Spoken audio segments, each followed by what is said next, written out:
What's going on? Holy cow. Holy cow. I just thought for sure my whole system was going to crash. So, thankfully, it did not. Very close though. I'm doing good. Now that I don't have to worry about my system crashing. Any chance for a Fortuna? There's always a chance. I've been around boxing too much and watched too many fights to say that there's no chance. Is it the most likely outcome? Probably not. But you never know. You never know until we get there. You never know. Ryan could break his hand in the second round. And now he doesn't have that lead left anymore and he can't throw jabs and he's got to work off his right hand. Who knows? You know, like the undercard is they're just switching over from YouTube. So it'll be a little bit. We're just about to start the undercard. So it's just about to start. They're just doing right now. This is just promo work right now. Undercard's very mid. Very mid. To be honest with you. It's not a great undercard. But it's Golden Boy, that's why. I mean, Golden Boy just doesn't have the stable it used to. Popping his shoulder in the first round. So yeah. Yeah, that sucks. Oh my God. But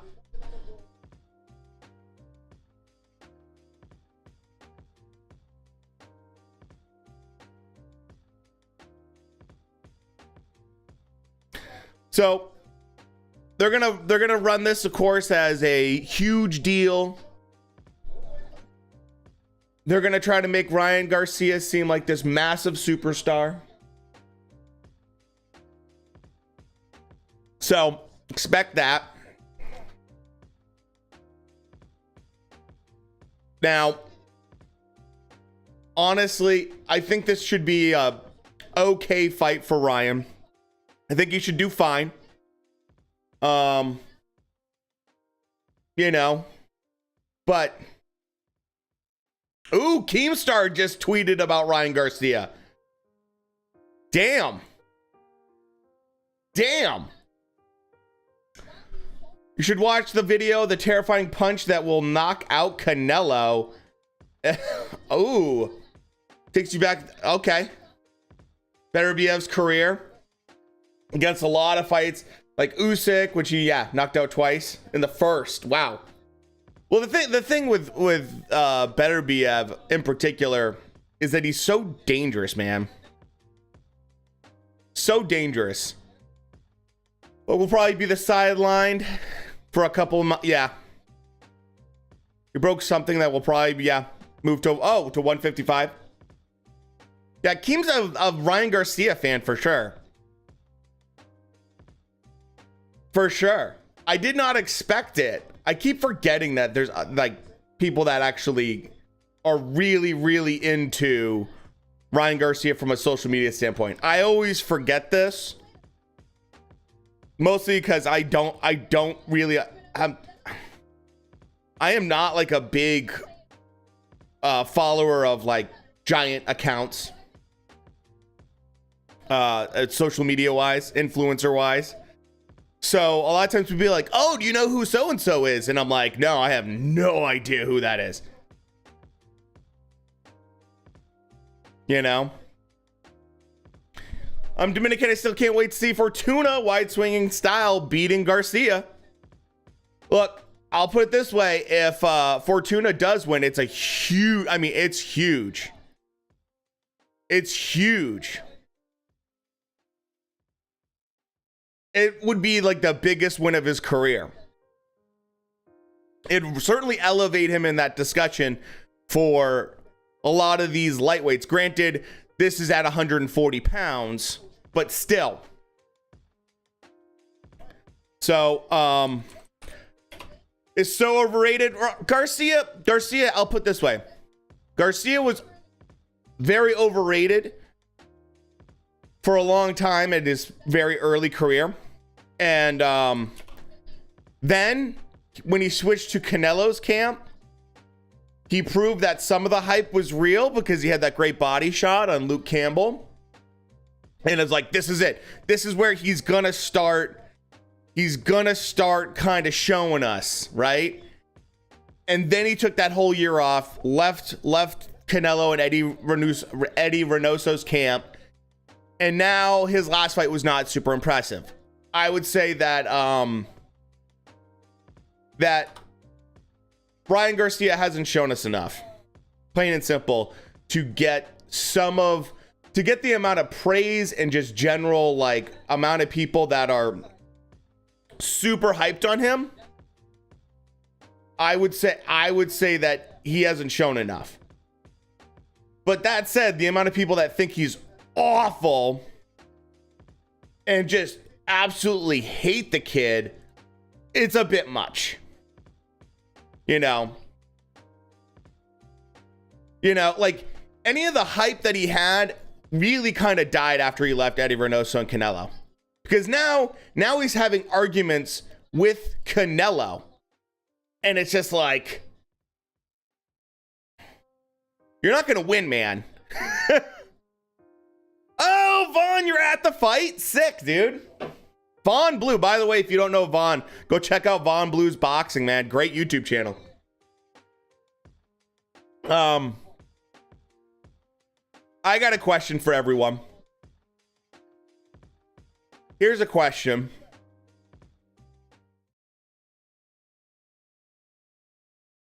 I want your honest opinion on this. Because I saw this and I was like, whoa.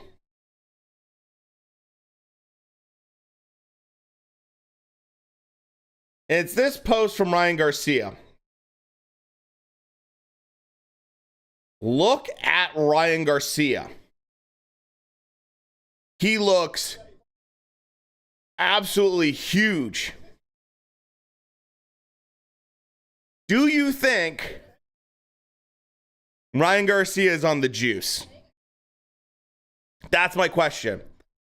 Because his arms, his shoulders, and everything like that look massive compared to the way he used to be. Now, granted, he's obviously cutting weight, everything like that. You know. Because to me, this is huge. That looks, I mean, I can show you what Ryan used to look like. And this looks, I mean, very big.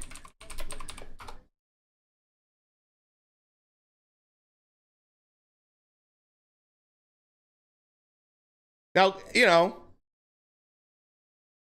like, I don't remember Ryan Garcia looking like this. He had some build to him, you know. But this is like another level. This is another level. This is the kind of photo I'm used to seeing for Ryan. To give you an example. This is the kind of photo I'm used to seeing and kind of general build. Is like this. Granted, his arms, maybe his arms do look a little bit the same. Not as bad as I thought. But that just, man, holy cow. Ma, thanks for the follow. Appreciate it. It's the tattoos. The tattoos did it. Prediction, I'm predicting Ryan Garcia to win by decision. That's probably the safest bet. It's not a very controversial take. Photoshop. I know Photoshop pretty well. Yeah, maybe a little bit of contrast, a little bit of, you know, all that stuff. So,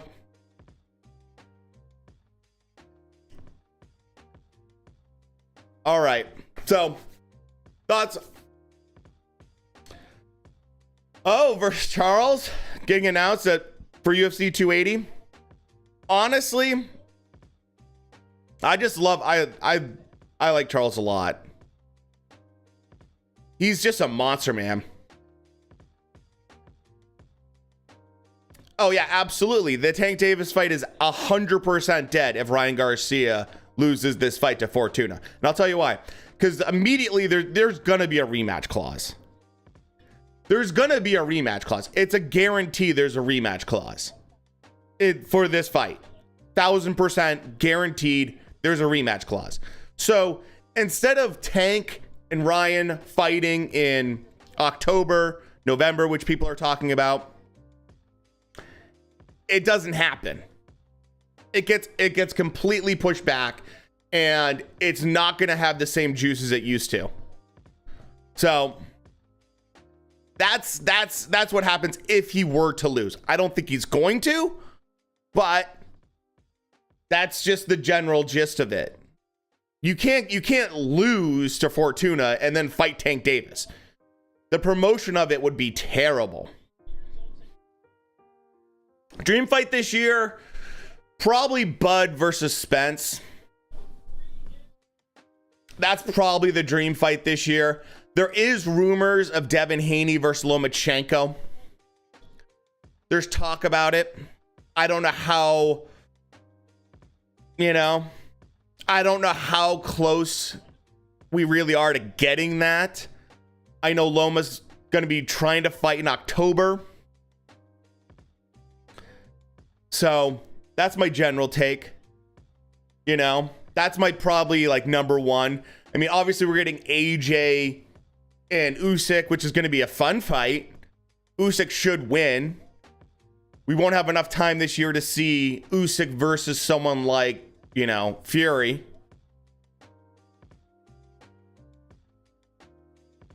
So, oh dude, yeah, no, Lomachenko is phenomenal, but he's not perfect. That's the thing. That's the one problem I have is I'm a big Lomachenko fan, and I can even admit that he has shortcomings and he does things sometimes that he shouldn't. And so there's some Lomachenko fans that think he can do no wrong.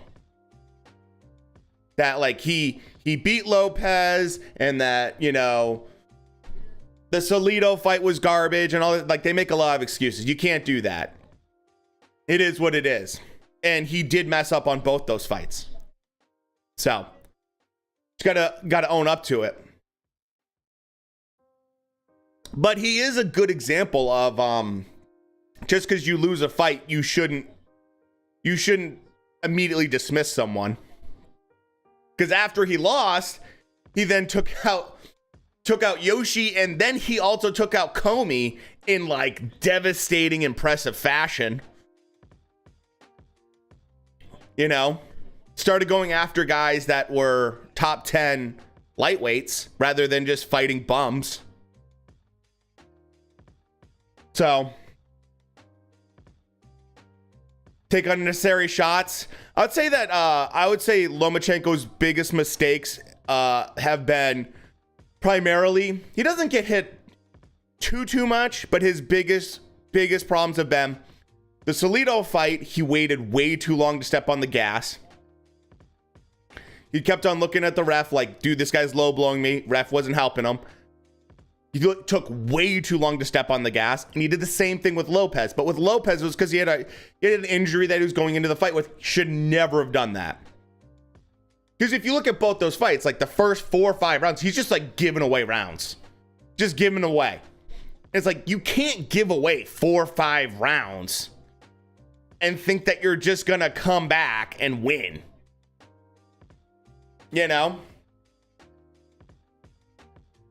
I'd give Fortuna a great shot to win 4 years ago. I mean, last fight from Ryan Garcia wasn't super impressive, so who knows? Who knows? Tell kid what's going on, man. But Fortuna is a pretty sturdy fighter. We're Fortuna only had 7 weeks to get ready for this fight. That's why it's at 140. So that's the big thing. That's not a lot of time, especially when you're 5'6". Like, making 140 is pretty easy for him, but thankfully it's easy for him.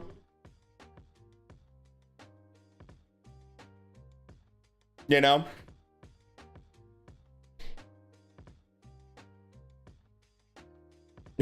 I know, right?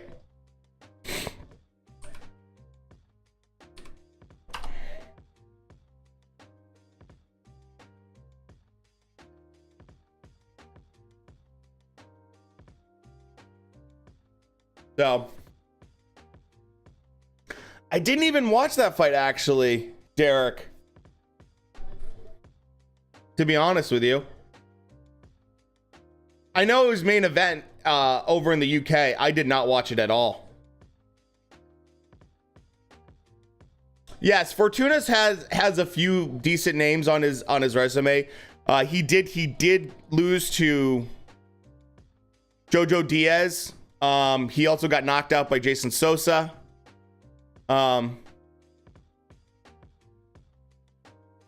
So go to the Discord if you want help with that stuff. Couple other names, let's see. Those are the ones that stick out right away.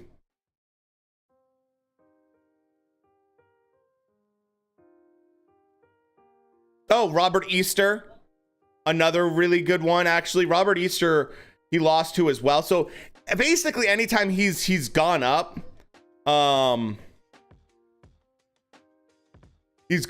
he's lost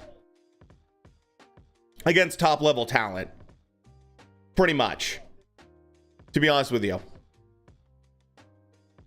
I think Triple G,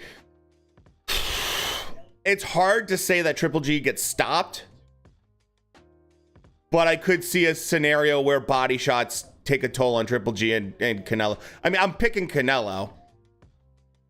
It's hard to pick someone 40 years old, even if they're Triple G. It's hard to pick someone that's 40 years old. So that's my general thoughts. Usually, yeah. But if this fight is actually $75, I'm gonna, oh dude, that is a lot. $75 for this next Jake Paul fight is quite a bit. Triple G on roids. I haven't seen anything from Triple G in terms of his build that makes me go, oh wow, you're on steroids. But with boxing, it's not always about steroids as much as it is like enhancements in terms of like dealing with it. There's so many things. There's so many things that these guys could possibly be using. They could be using certain banned substances for weight cuts. They could be using certain things for endurance. Like there's a lot. There's recovery drugs. There's so much, man. It's like there's so many things that they could technically be taking. I agree with that. I agree with that. That man was born with power. Yeah, I agree with that. Who won? The fight hasn't even. We just started the main card. You know, rumors that his coach were in jail for drugs and stuff. Yeah, I'm not. I mean, honestly.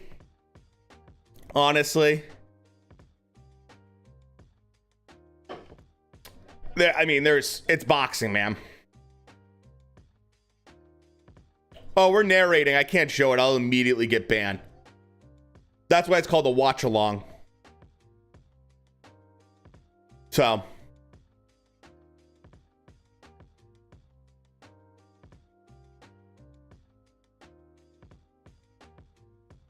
Jake is so awkward in press conferences. He's pretty good. I mean, He's better spoken than some. Who do I want to win? I'd like to see Ryan Garcia honestly go in there and look impressive. And I say that for a couple reasons. One, I don't think Fortuna, how much more fights until Ryan? You got 4 fights. Matt, what's going on? I want to see Ryan Garcia look really impressive and look really good, because then we can get a great matchup with him and Tank, which is a fun stylistic matchup. Fortuna's 33 years old. He's never been able to perform at the highest level against the best opponents he's had. Every time he's stepped up to that next level, he's just never had it. So I would like Ryan to win, just in the sake of possible matchups moving forward. If Fortuna wins, we already know what's going to happen. There's going to be a rematch, delaying anything like a Garcia versus Tank Davis kind of fight, you know? So that's my general thoughts. Of course, Matt, you can always go to the Discord, brother. Of course. I want Ryan to keep his undefeated title, especially, especially he's, probably a better fighter than, I mean, that and Ryan Garcia's, gosh, what's Ryan, 24 years old right now? I mean, he's 23 years old. We have a lot more years with Ryan Garcia if he continues to do pretty well in boxing. Fortuna, we probably don't have a ton left. So to me, it's like, especially if these guys start actually making the fights we all want to see. Oh, that's awesome. He inspired you, Blaze, to try boxing. Good luck in October, man.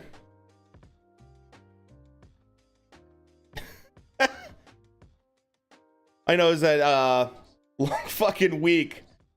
Oh, man. Yeah, exactly, dude. It's been a rough week. At lightweight, belts are held all by Devin Haney. Devin Haney has all the belts at lightweight. All of them. Other than the WBA regular belt, which isn't a real belt. It's not a real belt. But that's what Tank and Garcia would probably fight for. That little trinket. Come October, November. So. That's why everyone wants to see, Kambosos move aside and get some real competition in there against Devin Haney. Yeah, Tank's belt is the WBA just, oh, thanks. I'm glad you like the background. The WBA regular belt is what Tank has at 135. Like I said, it's a trinket. It's not a real belt. It's a belt, but it's not a real belt.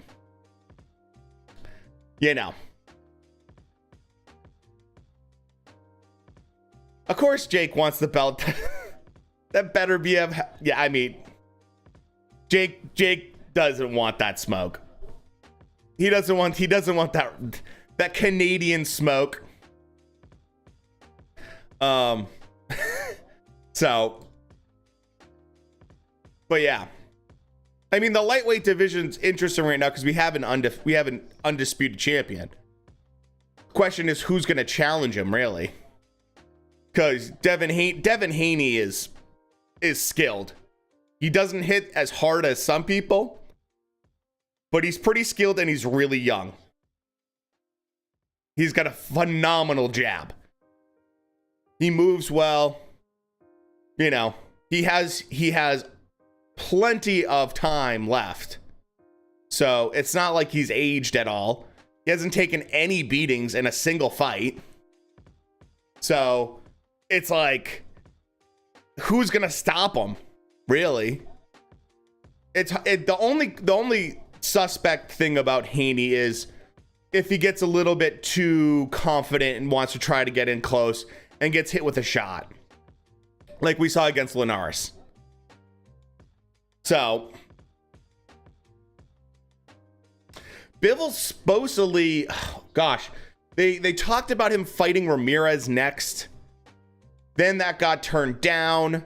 Then it was Joshua Buatsi was being talked about a lot, which I would rather see Ramirez, but honestly, I think Buatsi would be fun. But I just don't see Buatsi being able to beat. I don't know if there's anyone other than Beterbiev right now that I see really giving huge problems to Bivol if he performs the way he did last time. So Joshua is a UK boxer in particular. If he's more well known over there than over here in the States. I don't think he's ever had a fight in the States. So I think that Blaze, thanks for the follow. So that's probably why maybe you haven't heard of him. Mostly Joshua Buatsi's almost exclusively fought in nothing but the UK. So it would be a huge step up for him too. You know? Yeah, yeah, definitely waiting to see what's going on with Canelo.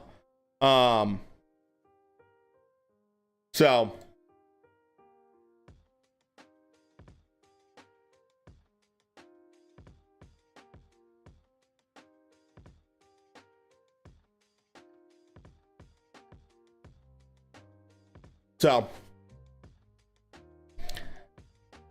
oh, Tall Kid, you're thinking of AJ. Yeah, different Joshua. So, but we'll see. We'll see. You know, yeah, Buatsi. Can't show the fight. That's why it's called the watch along. Otherwise, I'll get banned immediately. But we have a Discord with links and everything in it. Yeah, I have to agree with that. That's actually a good take. Canelo at 175 pounds is not... He didn't look the same, man.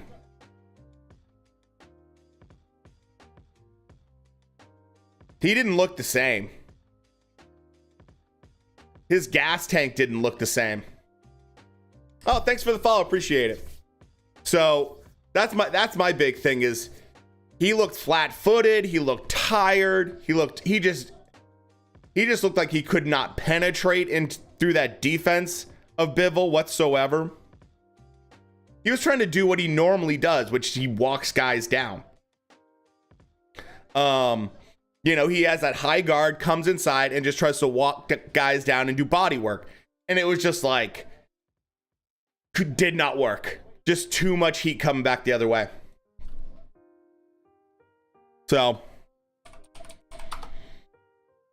you know, saying that they aren't familiar with Joshua sounded newer. Yeah, you're not. Yeah, Buatsi hasn't really done much, man. To be honest, he hasn't done a ton. He hasn't shaken up the boxing world yet. You'll find that some people really are into him in the UK. They like him a lot. Size-wise, he's pretty good size and everything like that, but I haven't seen anything too special. Throw any body punches. That's true. That's very true. That's very true, Cook. Absolutely. That normal body attack just wasn't there. So he's 175. John, what's going on? Oh, let me make sure I got this set up straight. There you go.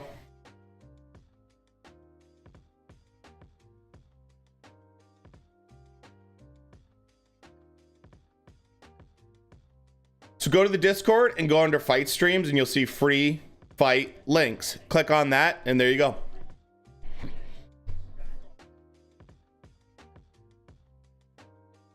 So we have this fight currently.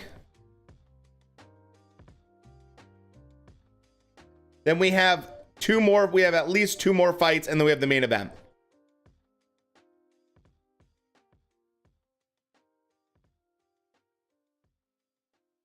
You know, Carl, what's going on? Stoppage. I don't predict there will be, but it could happen. It could happen. it's since Fortuna hasn't been stopped since 2016.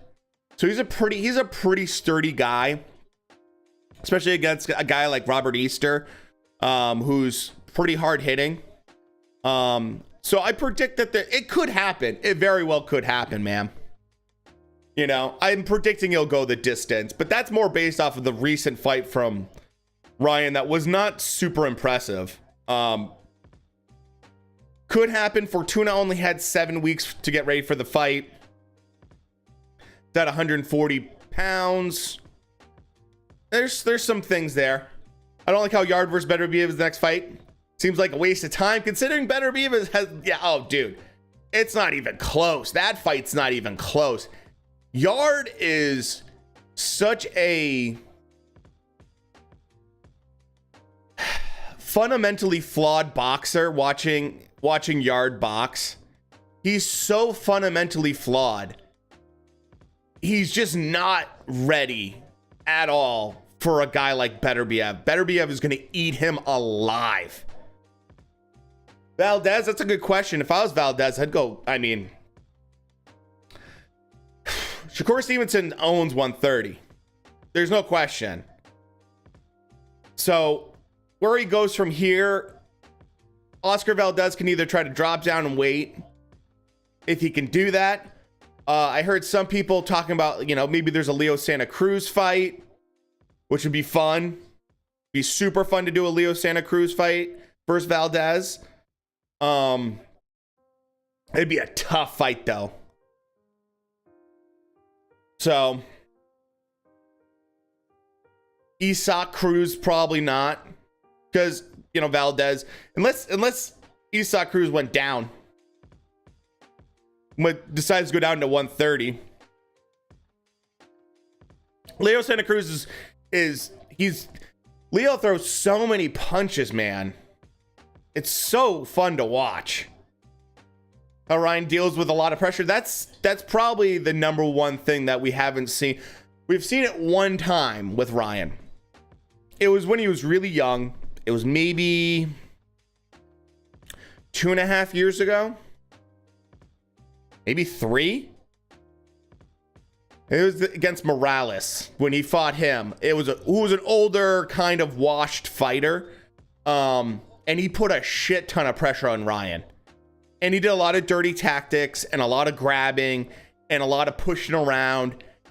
And Ryan did not react well to it at all. And Ryan just kept on trying to land that lead left hook. And it was so obvious that he was going to throw it. He just was trying to dig in and throw that and sit on that punch. And it wasn't enough. Ryan won. He did not look good in it. But that was also 3 years ago. You know, that was years ago.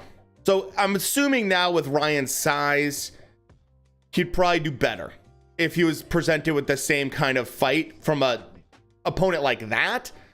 Isaac Cruz is a different story though. Inside fighter, loves to be in the pocket, throws punches and bunches, which is always a really good quality for someone that size if you're going to be at that weight.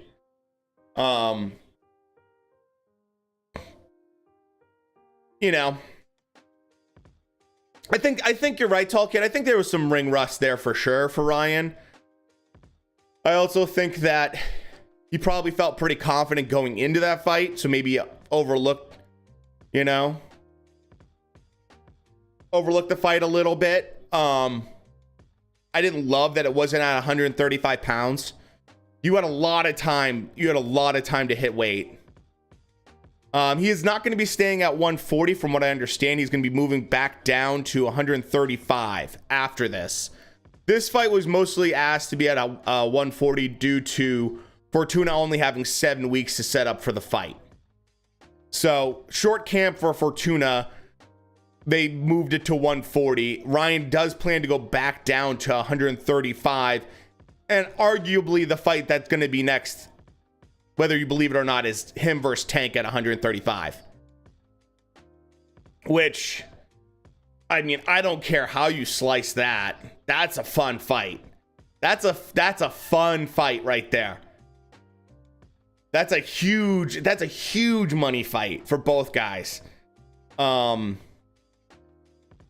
know, if that fight happens, ooh, I might have to pick Tank Davis. I might have to be on Tank's side. Just cuz Tank is so explosive and so powerful, and he's shown that he can be down on the cards and get the knockout when he needs to get it. He's just shown he's a few, to me, he's a couple levels above Ryan in terms of what I've seen from him. He's shown how he's dealt with pressure. He's shown how he's moved up in weight and, you know, to 140 for a guy that's 5'6" with his, you know, shoes on. That's pretty good. That's the thing I like a lot about Tank. Ryan's biggest hurdle that he overcame was getting that flash knockdown from Luke Campbell, and then getting up and then performing and getting the amazing body shot that he did to finish the fight. So Tank's just been under a little bit more pressure, and yeah, he adjusts well. I think that's a good take. I think Tank Davis has shown that he can change levels, and he's a better boxer than people want to give him credit for sometimes. You know, he did rock Rolly's world. So he did look bad in his last fight. The big thing with Tank is, you know, he broke his hand. He said, he needed a fade ASAP. You know, I feel bad for Rolly. Rolly's such a character, man. I see Haney beating Tank, and I see Ryan beating Haney, and Tank beating Ryan. Interesting. The Garcia fight's probably going to be on. We're watching the undercard right now, so you probably have at least 2.5 hours. I love Rolly's character too, man. And yeah, he is like the best when it comes to trash talk. Personally, I think Devin Haney's probably the man to beat at lightweight. And the only person I see giving anyone huge problems at lightweight is Lomachenko. That's my big thing. I think Tank Davis is explosive power. He has the one punch power that could hurt Devin Haney. Devin Haney controls distance really well, and his jab's phenomenal. So he would be tough. It'd be a really hard fight for sure. You know, I think this fight will go 12. Yeah. But Tank Davis is just too explosive. He's just too explosive, man. Like, Tank Davis is like the true scary one hitter quitter kind of guy. You know, because the question is, can Devin Haney get a little bit more power behind his punches? Because he doesn't hit that hard. At this current age, could he get a little bit more power? He's never going to be a natural. When does the main card begin? We're watching it right now. You know? According to Mayweather Sr., he whooped and tamed Tank in sparring. I mean, I could see absolutely Tank Davis having massive issues fighting Devin Haney. Just because of Haney's reach, his size, his just boxing IQ's really good. Geez, thanks for the follow. Appreciate it, man. So he's just difficult in general. That said, when did they have their sparring session? You know, all that kind of stuff. I never put too much stock in rumors of them doing, you know, sparring session stories as much, because there's a lot of what ifs, you know. I don't think he's that scary at 135. Pitbull exposed a little Tank. I disagree with that. I still think he's scary at 135 pounds. With Pitbull, he didn't look great. He broke his hand, which was not good, but his output was not great. Shakur is the best. Oh, Shakur Stevenson is the most unique problem out of everyone just because of his defense. He's like probably the most well-rounded. Lomachenko is the most like unique talent out of all of them, but Shakur Stevenson is like, if you're talking about like fundamental boxing, like Shakur Stevenson is like he's the guy that if you're going to show a new boxer, like, hey, I want you to learn how to box, you pop in a tank of Shakur, you pop in a tape of Shakur Stevenson and you say, just watch this kid. Don't watch anyone else. Just watch Shakur Stevenson box. That's all you do. Because he's like the most fundamentally well-rounded boxer at 130, 135 probably that there is. Loma's probably the most unique boxer because he can do things with his footwork that are just phenomenal. But he's also probably shouldn't be at 135 pounds. He should probably be closer. He should be fighting it probably at 130, to be honest. What do you say? Garcia is tougher a fighter than... I think I really want to see how Garcia looks this fight, to answer your question, tall kid, because Barrios they picked him for a reason, man. They knew that there wasn't going to be any serious heat coming back at Tank. That was like real knockout power. But I'm very curious to see how there can't be there can't be any more excuses from Ryan Garcia. There can't be any more. Like, you got to start looking great every time you get in the ring. It's time. It's your time. This is you're 23 years old. You're looking phenomenally in great shape. You know, you had your kind of warm-up fight a little bit. Let's go. Let's see it. Turn on the juice. Let's start seeing big performances. So you think Cruz power level is the same as Tank's? No. I think Tank Davis is probably one of the more pound for pound boxers, just pure size to power, that's out there. He's probably one of the most top level guys for that. Definitely can't show the fight. Usually that's why when you click on the chat, it tells you that we don't show the fight because we'll get banned. So what's your trick question, tall kid?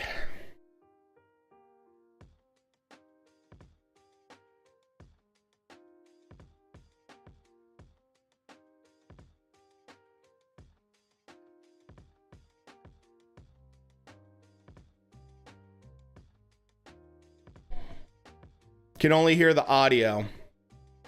Are you talking about in Discord, or I don't know where you're talking about, what you clicked on? The guys like Spence and Crawford show the amount of promise. How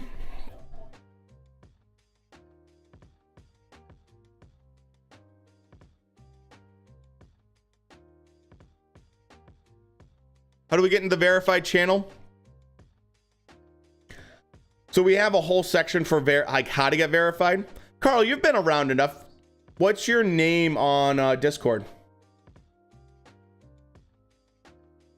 And I would say Spence and Crawford both showed. I mean, especially Crawford.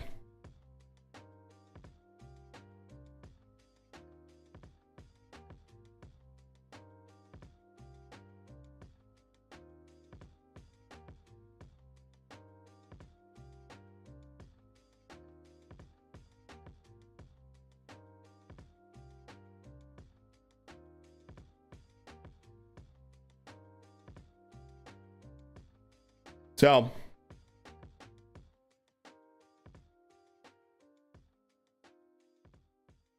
I tried streaming the fight on Twitch, but you can only hear the audio. I don't know what to tell you, man. I don't know what your setup is.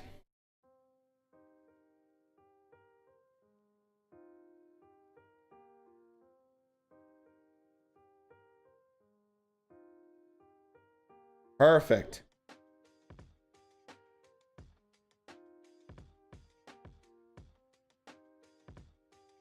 All set.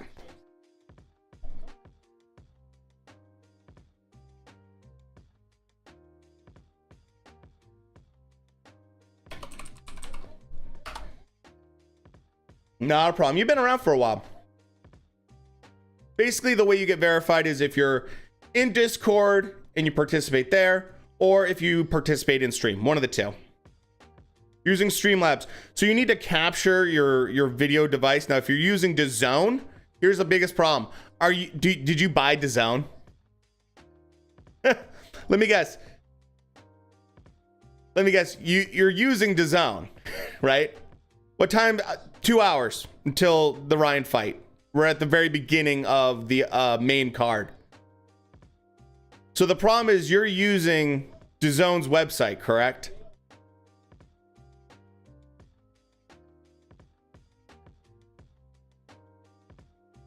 So I'll tell you the biggest problem is that if you're using Streamlabs or OBS, it doesn't matter. If you use either one of them, if you try to use DAZN and you try to mirror that source, it will go black, and you cannot do that. You can't even do it to Discord. So DAZN has software to block that. That's why.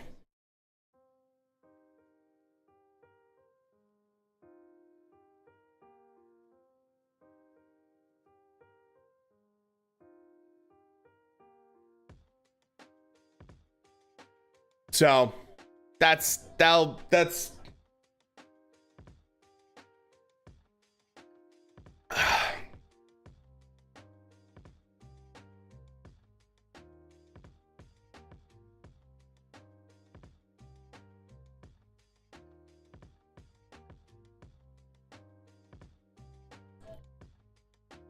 so we're in round 8 right now. We have a couple more fights. Hardware acceleration gets rid of the black screen. No, that fixed it to I don't have hardware acceleration on for me, and I still had that issue. So it's DAZN. That's the reason why. Ooh, we might get a stoppage here.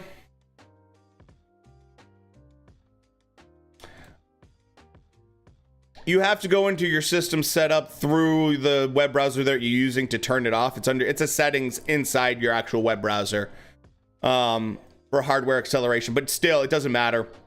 It'll still block it from what I know.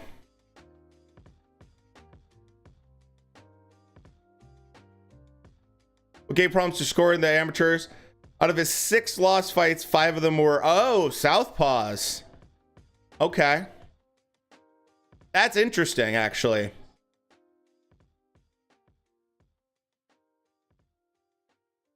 The best, you're better off, instead of trying to use DAZN directly, if you're trying to do that, you're better off just using a third-party streaming site.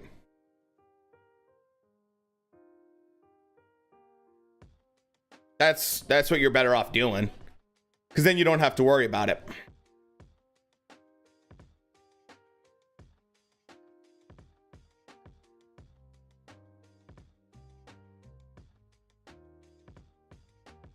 Around 8 California time. Yep. It looks like Ryan Garcia is now arrived.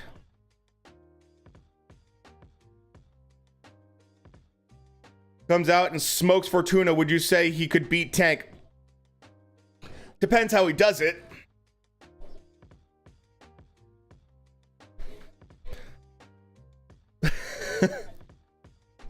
You know? So do I...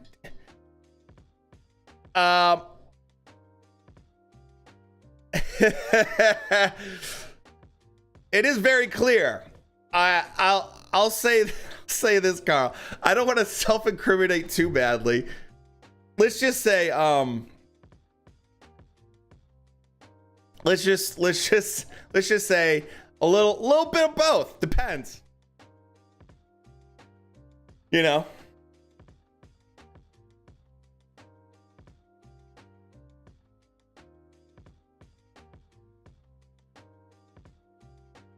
So,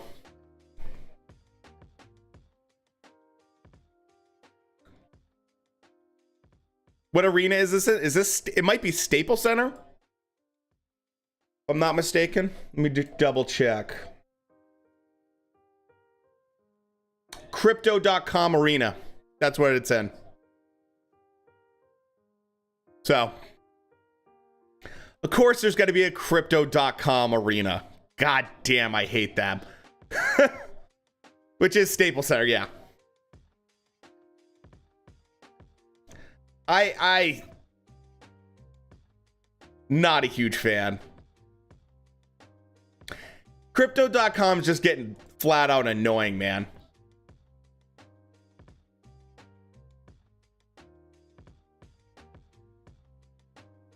I don't know what Staples, I don't know if they sponsor anything anymore. I can't imagine Staples Center, I mean, Staples in general, the company, I'd be very curious to see how that company is doing. Yeah, any company that doesn't take the .com out of their name. So, how long till the Garcia fight? You have probably about 2 hours.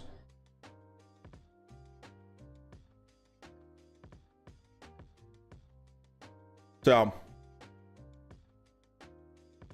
if you stream it on YouTube, I will warn you, you are going to get a copyright strike, guaranteed.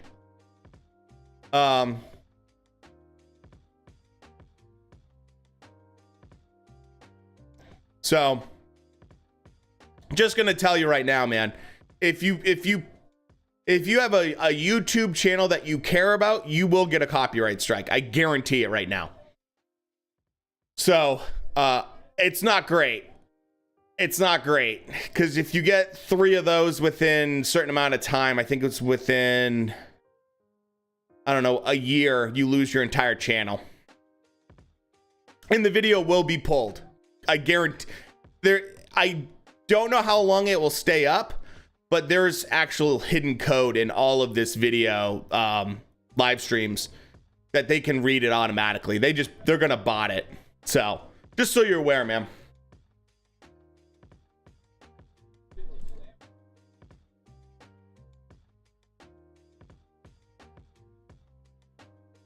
Just know that going in.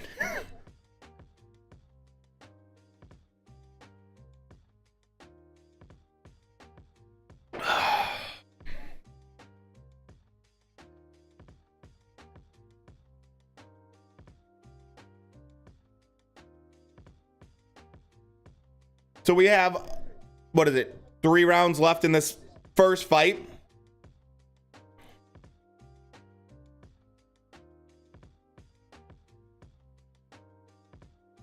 I don't really have many expenses at all for operation wise, but I appreciate that, Steve. I mean, I have a full setup now, so. Ryan doesn't hesitate and takes the fight to Fortuna. Ryan wins, but if he cautious, then who knows? It's a little bit more of a toss-up for sure.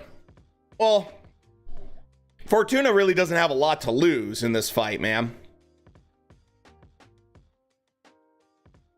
This is probably the last really big shot that Fortuna is going to get career-wise. Because if Ryan Garcia goes in there and just sparks him out, that's it. He's gonna be utilized more as a gatekeeper than anything. And if he goes in there and does really, really well, you know, he might get thrown a few more good fights, but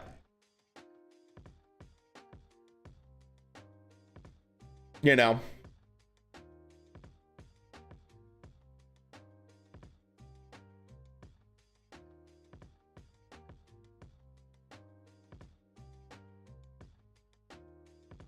A lot of inside fighting on this fight. Neither one of these guys seem like they could hurt each other enough to end this fight, so we're definitely going to go the distance with this fight. Both still have pretty good stamina, though, all things considered.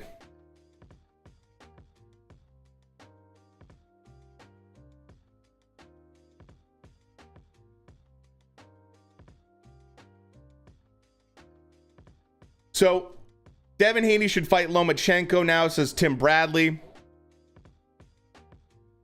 I agree with that. Chris Eubank Jr. says verse Conor Ben will happen, says Barry Hearn.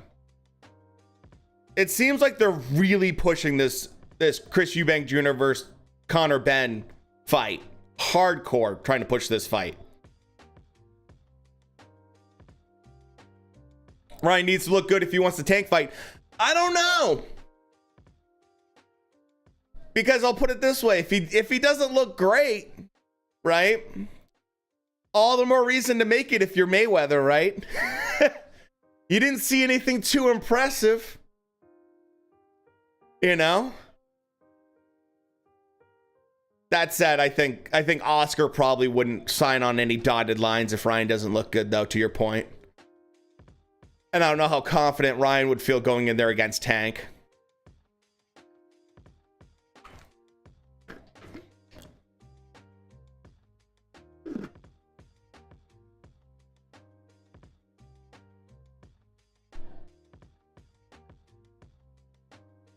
Let's see.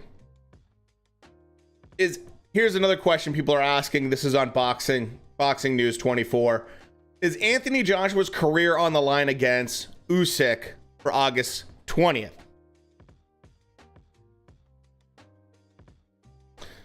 Main card starts at 8 p.m. That's why. Not main event. When they say it starts at 8 p.m., they're literally talking about the main card. They're not talking about the main fight.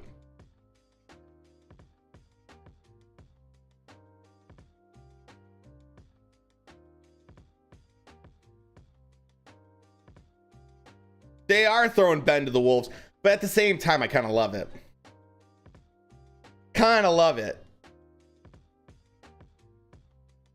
On DAZN's website, it says right there, main event, which is the Ryan Garcia fight, 11 p.m. Eastern time or 8 p.m.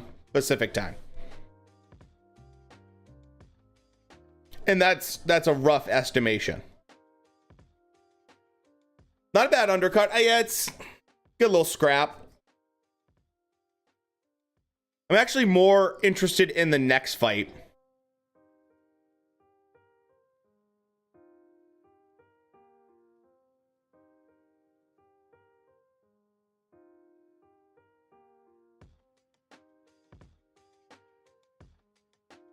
Now, here's a question for you. Shakur Stevenson says he'll fight Tank Davis after he clears out the division, his current division. Who would you pick for Shakur Stevenson versus Tank Davis?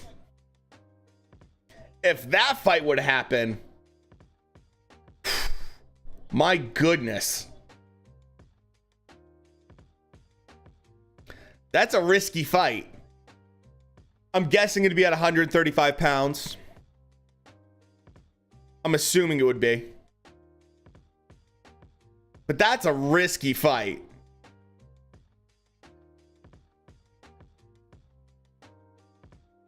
Especially for Shakur Stevenson, because the reason I say that is Tank Davis doesn't have any real belts. Why you want to take that risk? You know?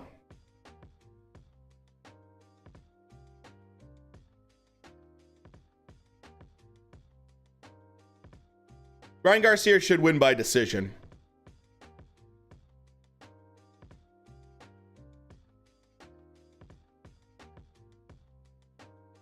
Hasn't fought anyone since, yeah, credible since Campbell.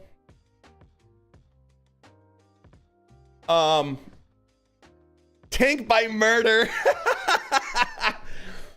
Honestly, so that's the one thing I'll say about Tank fighting anybody at lightweight. He's the most dangerous person. Rounds Nation, what's going on, man? Tank Davis is by far like the most dangerous fighter at 135 pounds. because he's the one person with the true knockout power. It used to be kind of him and Lopez at 135 pounds that were both really dangerous.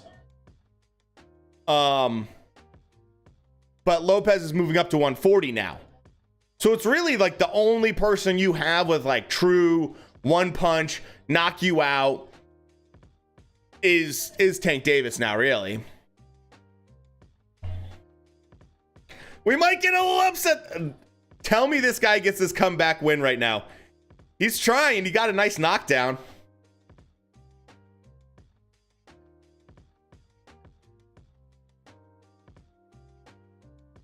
So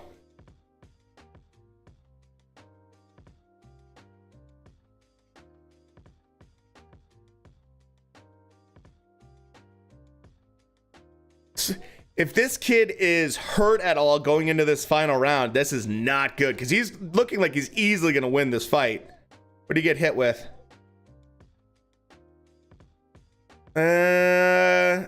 Oh, that right hand hit him right on the jaw.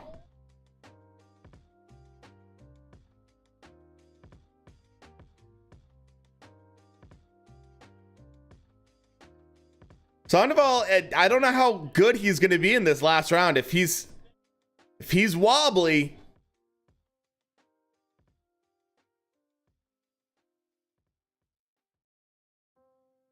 This fight has turned. We just got a huge knockdown.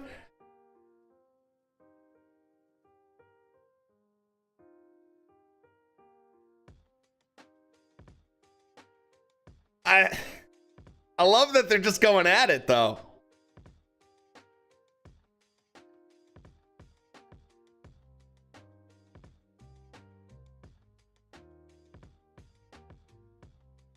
This could, we might get an upset here.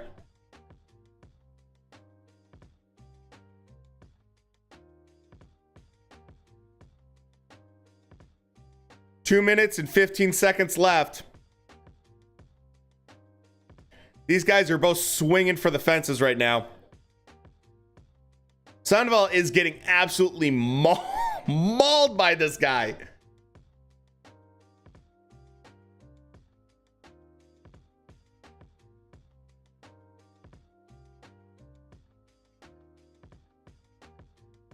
Sandoval is doing a lot of holding at this point, just trying to keep everything right in front of him.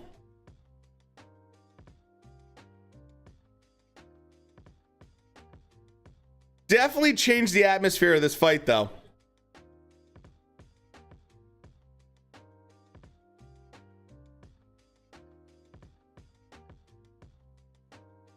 And as is trying, everything's wild punches. And I think he might be too tired right now to throw anything with real heat behind it.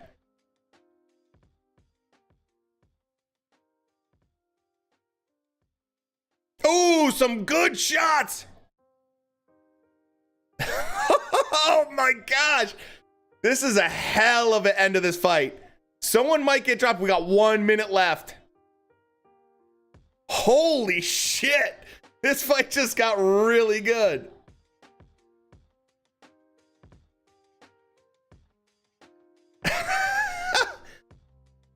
Okay, this just ramped up so awesome. This last round.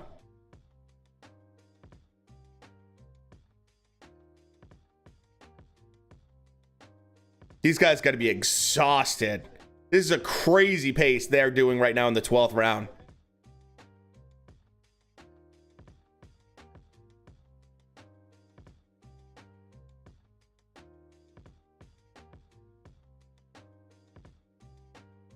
I think it's probably over 10 seconds left.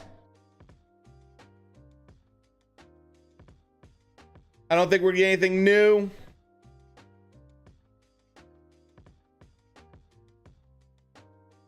Fight's over. That was a fun one. Good start to the card. Good start to the card.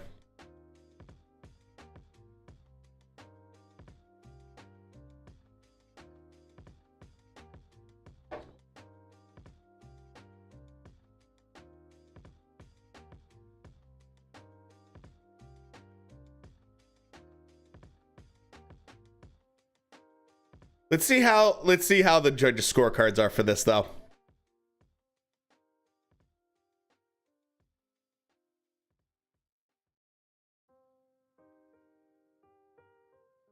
But it could be fight of the night, Shrek.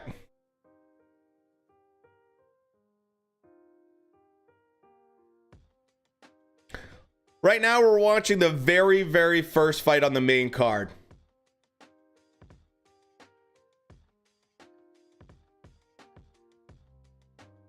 First fight on the main card just ended.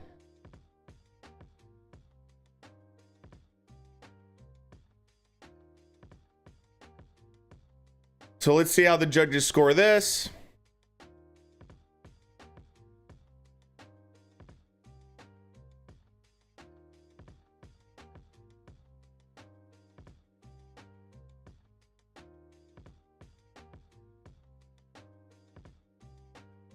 Yeah, I hope that 1 point they took away.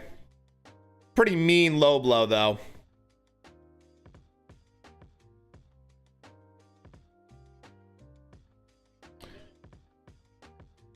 Punch stats wise, it should be an easy one for the judges. Should be easy. Yeah, I mean, for a first fight of the night, I'll take it. A little drama. A little action.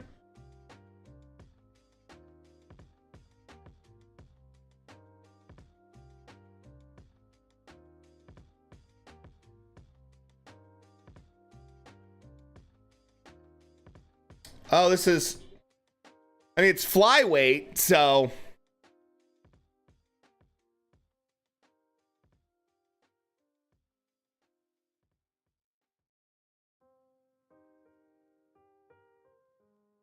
Not like the first fight last week, right?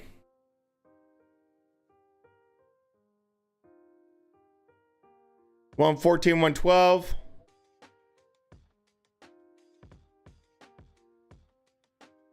One 13, 113. Oh, the upset. The upset. The 16-1 favorite just lost, dude. Wow. This kid's never ever fought anywhere other than South America. First fight in the US and he gets a massive upset. Holy shit. Yeah, 16-1 odds for this kid. And he just won. So this is why people were asking me earlier, hey, can Fortuna win? I don't even know if Fortuna is going to be 16-1. 16-1 odds.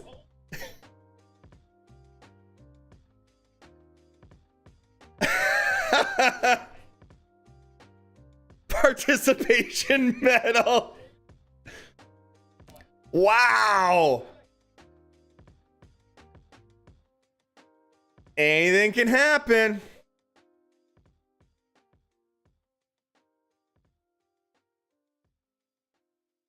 Oh, that last one was so good, right?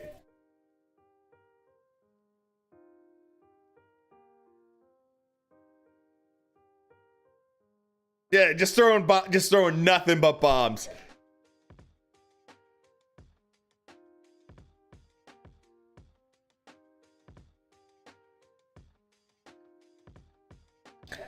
That was fun. That had a nice ending.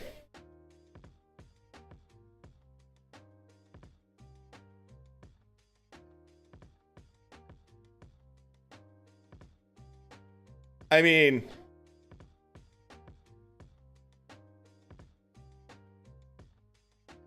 the fact that they still had energy to throw bombs like that. Ryan Garcia is fighting tonight. He will not be on until at least an hour and a half. We just had the first fight of the main card.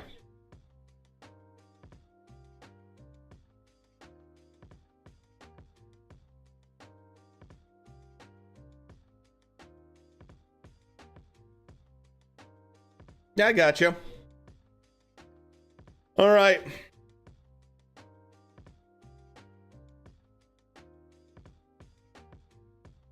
Yeah, the arena is super empty right now, as you can, kind of predict. Yeah, actually, the guy Ryan's fighting is good. He's a solid fighter. I would not call him like elite level or top level kind of guy, but he's always been in the rumblings for possible title shots. Basically every time he stepped up to major opponents for either title shots or anything like that, he's lost. He lost when he tried to fight for the IBF against Robert Easter. And he also lost when he tried to get for this. This was super featherweight that he did, title. Same thing with the WBA title. He also lost during that fight as well. So he hasn't been able to perform at the highest. And then again, when he fought for the WBC against Jojo Diaz. So every time he gets a title shot, he just can't usually hang with that level. But he's had 3 title shots, if that tells you how good he is. He's not bad in any way, shape, or form. Yeah, he's gatekeeper basically at this point. Do you ever, sports bet on fights? I don't, generally speaking. I really don't do any sports betting, to be quite honest with you. One, if it's a sure thing, if I think it's a pretty sure thing and I'm willing to put money on it, like be like, that's what I think is going to happen. Usually the payouts, I wouldn't put in enough money to really get a huge payout or anything like that. I have been super accurate with like predicting exactly a win to like the actual round a couple times, but it's very rare. Rare enough that I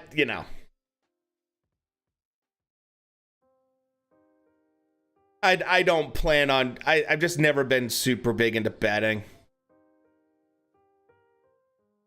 I think if you're good at it, that's great, but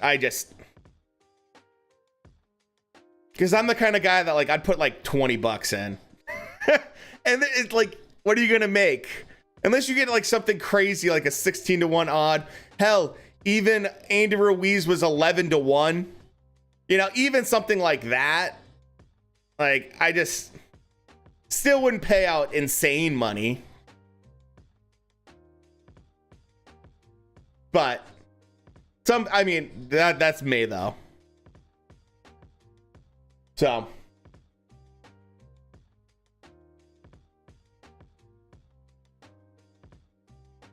ooh, they're highlighting Virgil Ortiz. I can't wait to see Virgil Ortiz fight again, man. He's one of my favorites. Made $24. There you go, John. $1.50.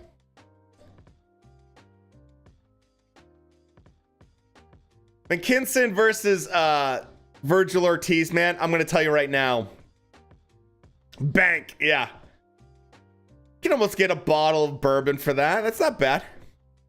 Virgil Ortiz is going to absolutely destroy McKinson. Like, obliterate him. Oh, dude, he has a beautiful, his jab is so good, man. Favorite boxing movie? Obviously, the Rocky franchise is, I think, one of the best. If I had to go beyond that, Cinderella Man. Cinderella Man, because it's based on real life. It actually happened. And it's probably one of the best stories out there. For a boxing movie. Anyone else have any other good boxing movies that they really, really like?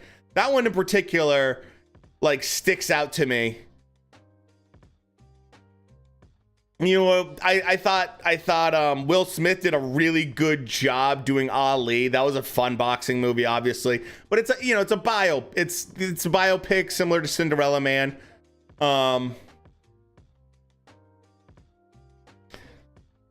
There you go. You just paid for basically your Knob Creek. People can throw jabs like that until I see it, dude. Yeah, dude, him versus Kavalaski. Oh my god, man.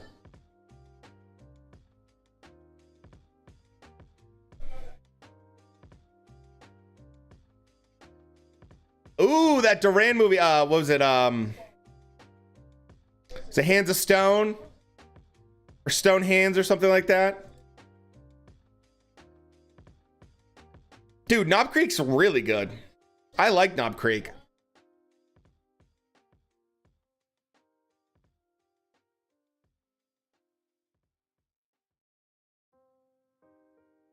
It's interesting seeing. So one of the commentators for this is Addy. Does anyone else watch Addy's like YouTube channel?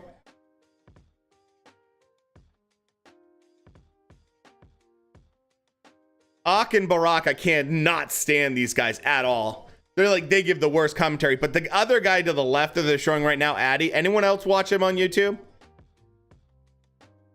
He does some really good stuff. Oh, you know it, John. Oh, you can scan to get your NFTs right now for tonight's fight, guys, by the way. Jesus.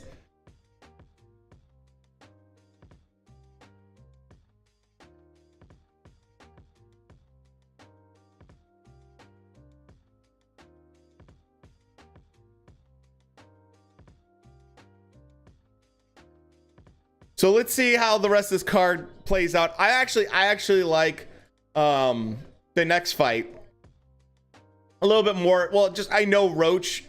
I've watched Lamont Roach Jr. fight quite a bit.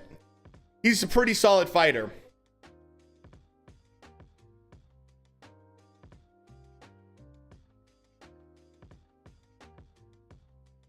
He's a pretty solid fighter. So this will be a pretty decent fight.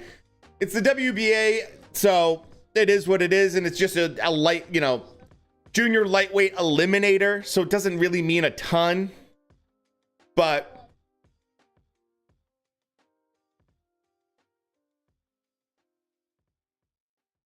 they're doing a lot of chit chat right now.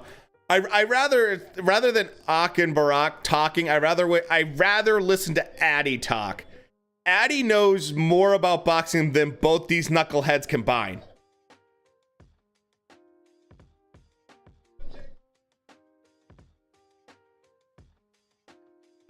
Honestly, Addy does better commentary insight on boxing than both these guys combined. These guys are clowns.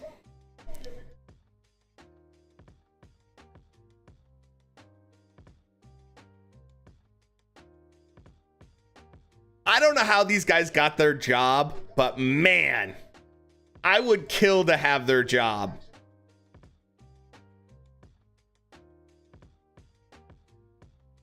Good to see Addy doing well, though. I haven't watched a lot of Angel Rodriguez, though. So I'm kind of curious about this. I have watched Lamont Roach quite a bit.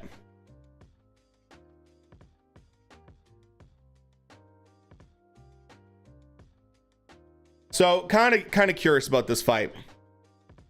Before this fight starts, I want to pee really quick. I'll be right back.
The Brooklyn Bums. Oh, I like that. I'm going to use that going forward.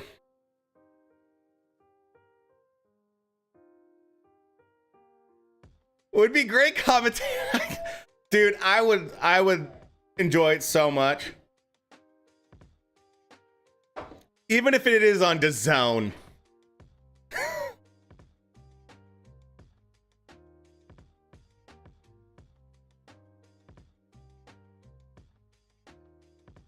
That's right. That's right. That's the last time I saw Roach. Roach fought Jamel Herring and lost. It's a good fight.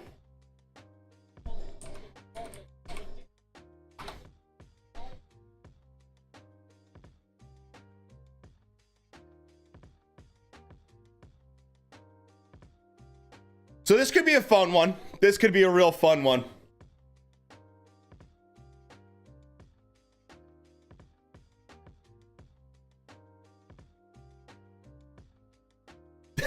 The big bumbling Brooklyn Bubs.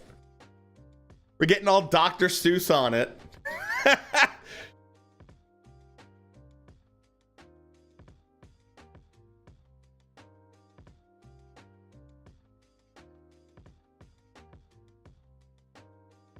Raging Bull is the best fight movie.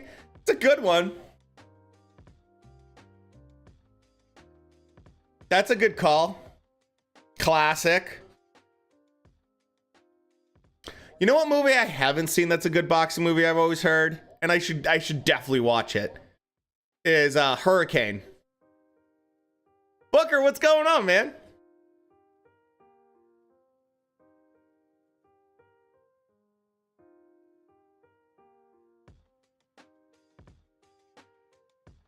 Here we go.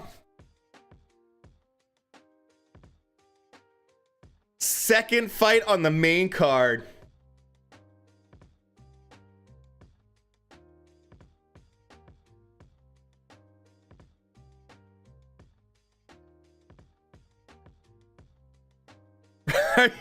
You excited for Ryan's execution? Hey, man. All right, I'm guessing you're talking about Tank Davis. Or you're talking about tonight.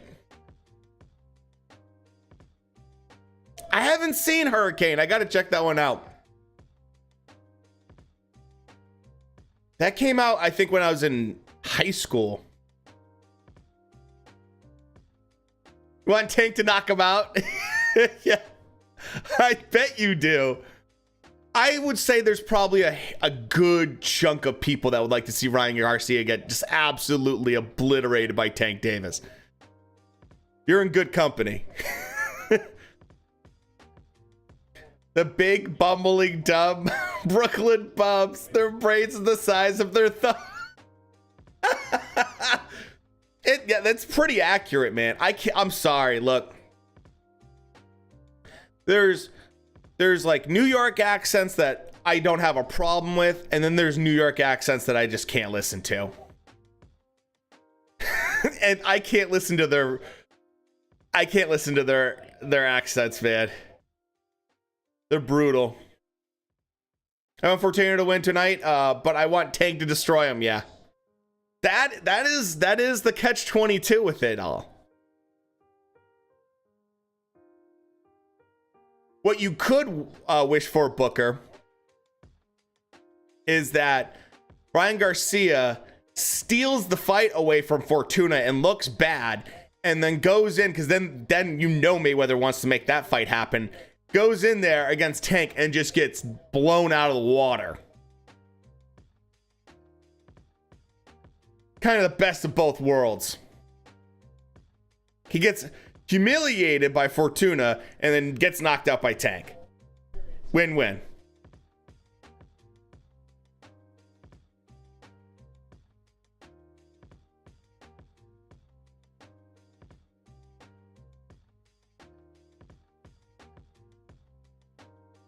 Right now, slow feeling out process. Ooh, nice little buy shot right there from Roach. Ooh. Rodriguez, though, is also sitting on his punches right now. Dana, what's going on?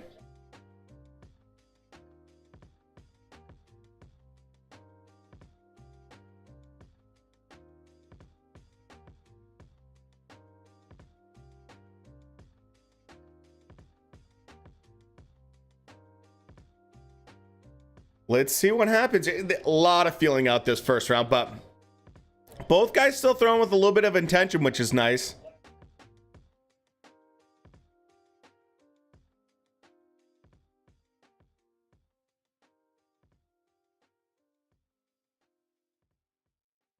Rodriguez right now is doing really good job of controlling engagement. Roach is lunging a little bit more than I like.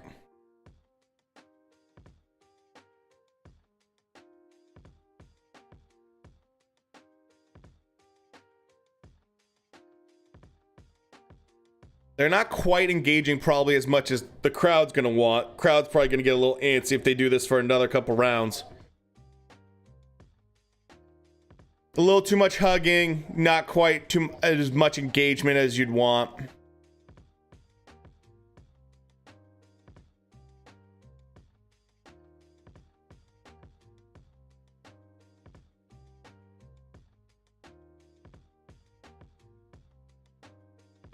Really safe round by Rodriguez right now.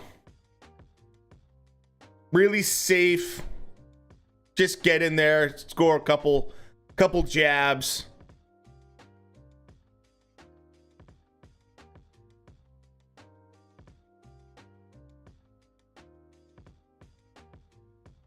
Let's see if it heats up a little bit, because I'm curious. Both guys, yeah, that's definitely a Rodriguez round.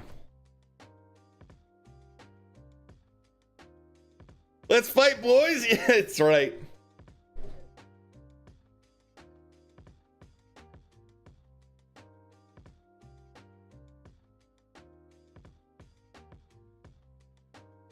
Oh my gosh, dude, they are shilling NFTs for this fight. Just saw a couple on Twitter. It's like, oh god.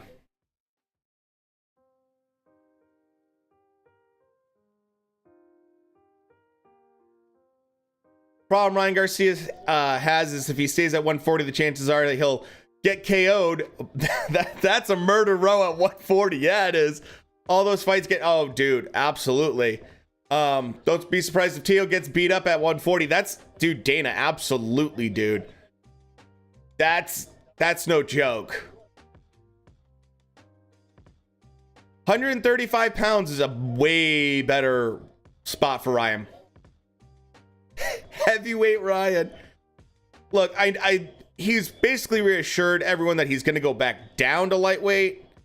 That said, how long is he going to stay at 135 pounds? I don't know. Because I would bet that if Ryan gets knocked out or loses to Tank Davis in a brutal fashion, I would not be surprised if he's like, can't make weight anymore, guys. I got to go up to 140. That's why I got knocked out. You know, I wouldn't be surprised.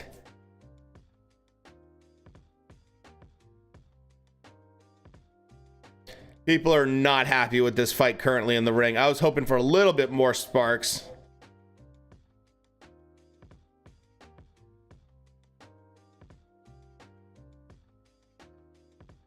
Rodriguez seems to be kind of in his groove a little bit right now. He's looking pretty sharp, working well off the back foot. And every time Roach comes in there, he's at least making sure to either get him coming in or leaving with something.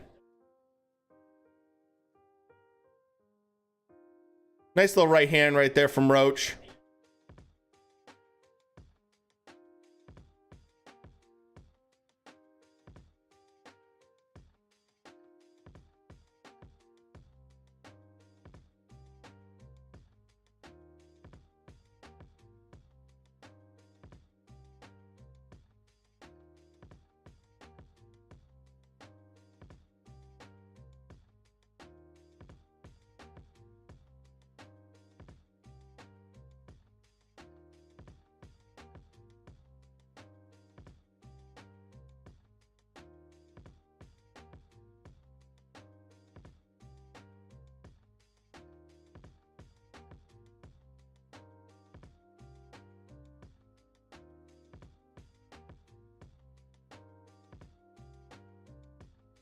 Gary Russell Jr. at number 3 at 140. And he's fighting. Oh, really? I didn't know that. Wait, Gary Russell's going to 140? Ooh, Gary. I'm kind of interested to see what that does to his hand speed, if it does anything. Yeah, exactly.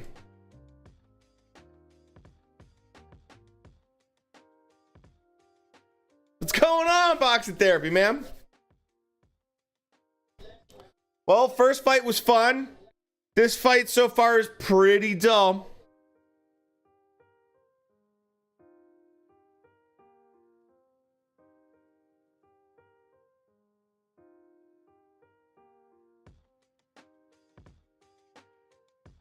I'm hearing one time his face. Oh, Lara. At a catch weight of 153. Hey, as long as Keith gets back in that ring, man. Fight lined up, yeah. If he makes, yeah. That's a, I mean, 140 for Gary Russell Jr., man. I'm surprised Gary doesn't want to go for the rematch. You know, or try to get his belt back. Oh yeah, yeah. It's looking real good. Honestly, that's the one thing with PBC cards. They usually can do a pretty good job of getting a solid overall card.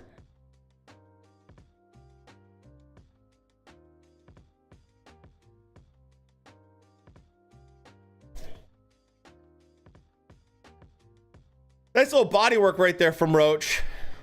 But, oh, now they're getting this round, they're picking it up a little bit. I drink too much when there's nothing to watch. That's true.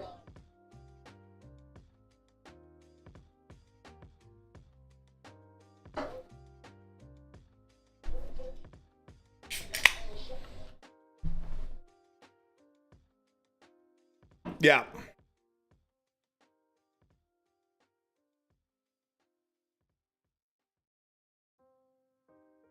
Brother, oh yeah, Gary Russell. Oh, yeah.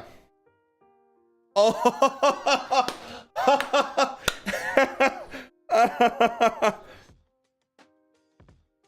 Oh, I got you, Dana. That's true. They're all named Gary. So it's Gary Russell Jr.'s brother.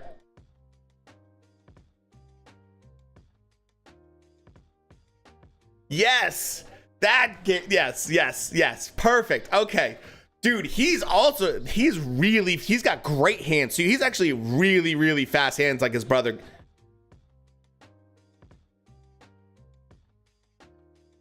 Gibbs fighting the same day though. He's also, I'm guessing just that Russell family has fast hands because both those brothers have really quick hands. Oh, that's awesome. He's going to be on that card. I like him a lot.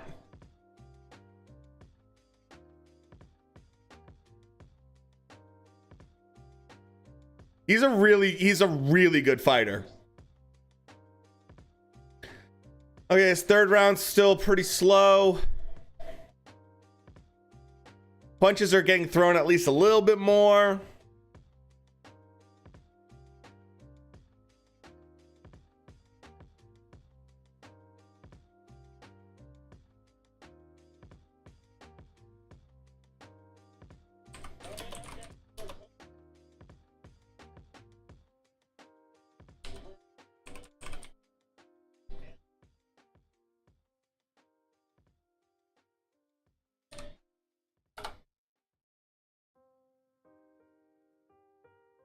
Brandon Lee at 140. Yep. He can also crack. Yeah, he can. You have Jose Ramirez, Regis Prograis. I mean,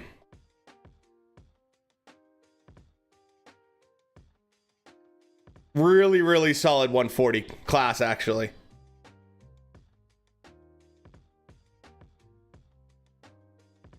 He's gonna be on Jake's undercard. Sweet.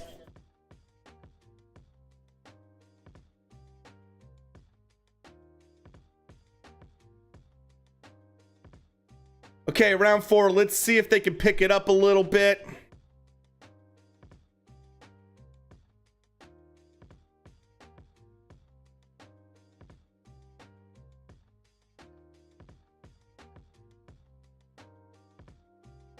They have another brother who fights at 118. Gary Russell also.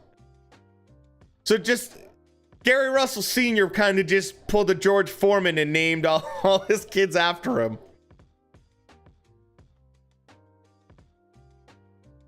I still think it's hilarious that George Foreman... Oh, Roach just went down. Where's that slip?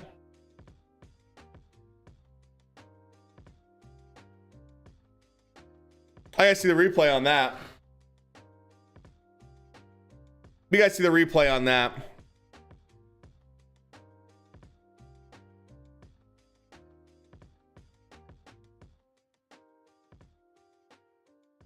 This fight's already not super interesting.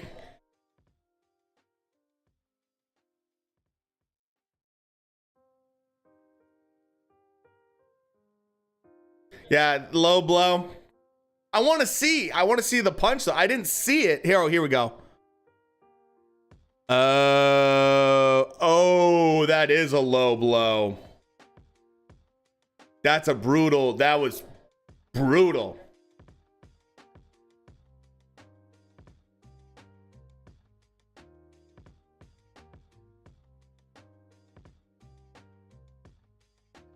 You know, Josh Taylor dropped. Yeah, he dropped his WBC and WBA. I don't know what's going on with Josh Taylor, man. He keeps saying he's going to go to 147, and then he's like kind of just hanging around 140, and then he's dropping belts. I don't know what the hell he's doing.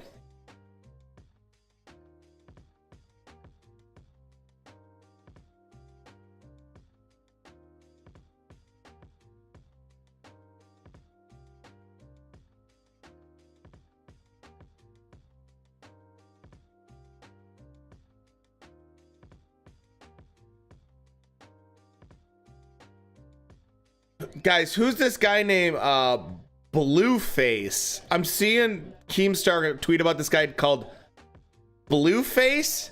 This guy looks huge. He looks god awful. Oh, Swaggy P. I don't know who Swaggy P is. This guy's a monster though. He's huge, but he moves like garbage.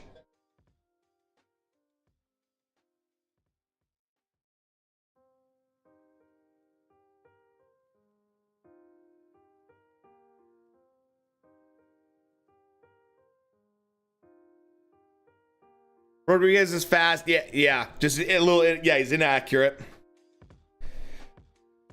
Big George. He's been hit with some. Whoa! From back in the 1970s, some woman with to get some money from. Look, if it's from back in 1970, from 1970, unless she could pull a Monica Lewinsky and pulls out a dress from back then that has detailed DNA evidence, that's going to be brutally hard to try to convince anyone in a court of law. That's really hard. Oh, he's a rapper turned boxer. Okay. He looks super tall.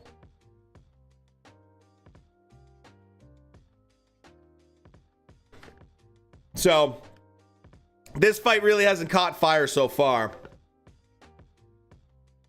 Hopefully they, kick it up a notch, but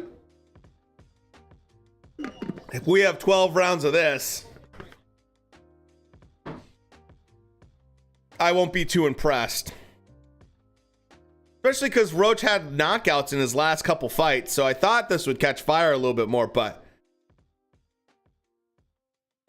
It's been kind of slow going.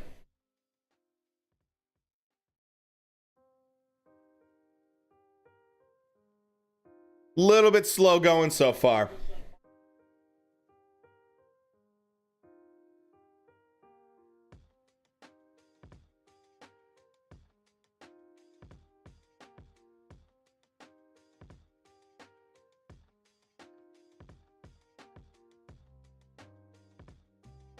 A lot of body work from both guys, which is good. Neither one of them, though, is really able to land much because Rodriguez keeps on just tying up Roach every time he gets in close.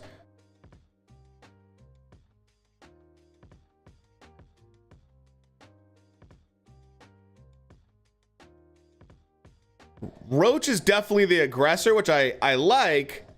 Oh, now they're landing some good stuff. Blueface has good athleticism, so everyone's looking. Oh, okay. Looks great when they're fighting celebrity stoners. Yeah, I think Keemstar was saying that he's putting his money on Blueface in particular to win. Blueface, that's a unique name.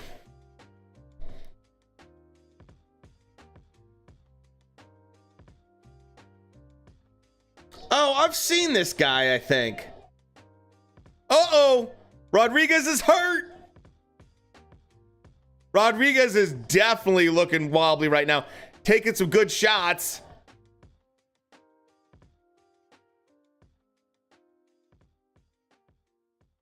He's got 1 minute left in the round.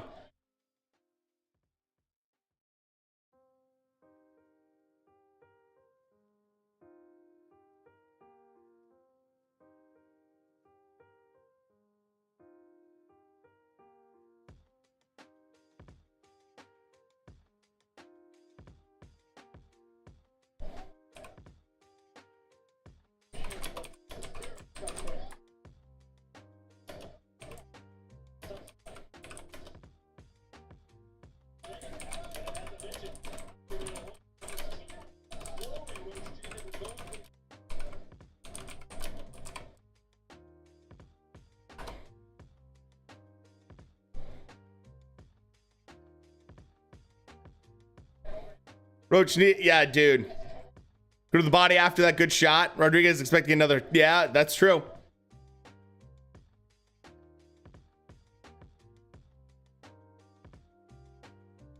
Good round for Roach. A little bit more action.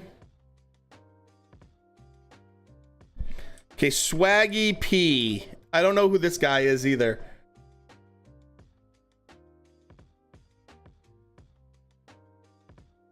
Is Swaggy P a...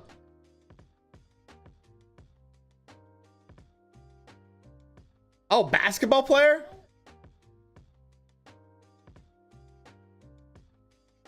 Oh, that was a great counter right hand. And you could see in the crowd, you could see Bernard Hopkins going wild. Going wild.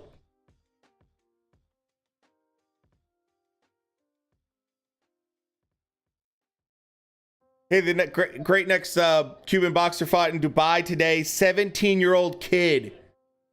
Ooh. Nice.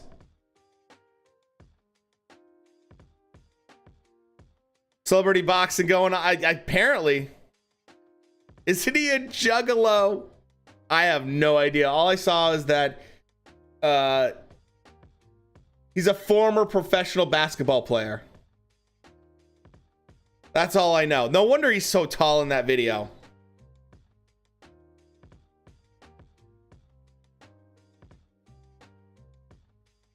So, that's all I know about him. I had to Google him. I'm just like super clueless.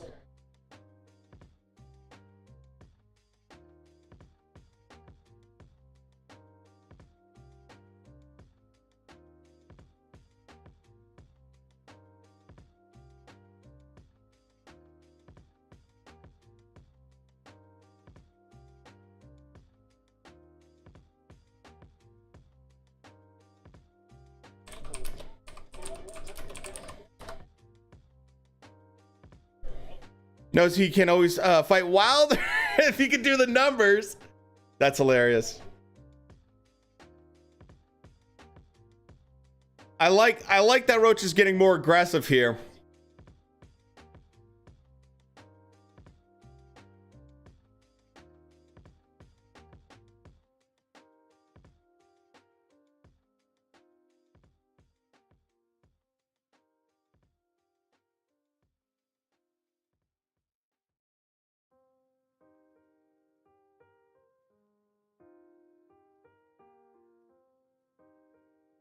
Nice little body shot there from Roach.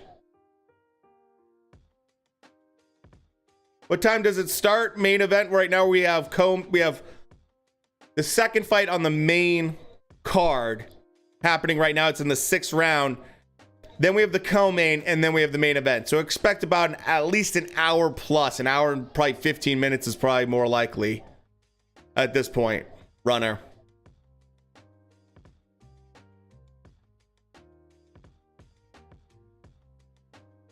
Even if we get a knockout in this fight, they'll probably pad it for that about. So.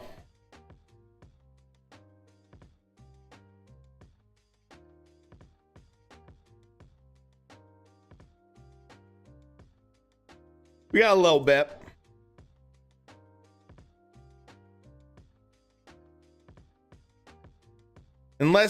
Unless we get some huge knockouts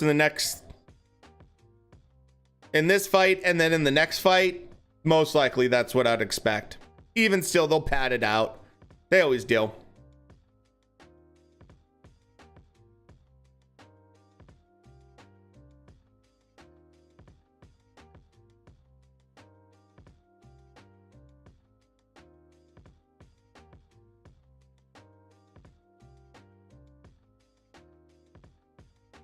Kind of a little bit of a sloppy fight here and there, but it's getting better at least. So it's a little bit more aggression.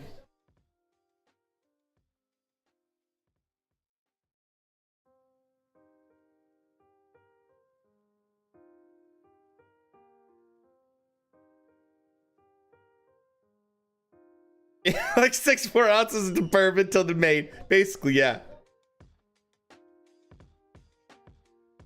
Probably at least one, was it like 1.5 cigars at least?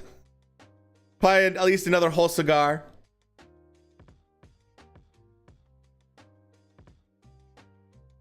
I don't know if I do know that name, Tall Kid.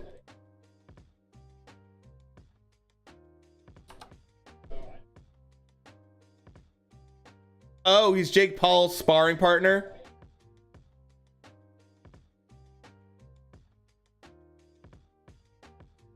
I have seen him. I don't know him.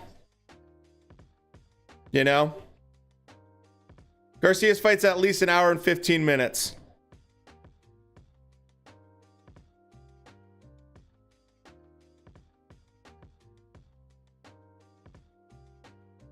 Used to be Jake's sparring partner. I've seen him. I don't know much about him though, to be honest with you. Oh shit.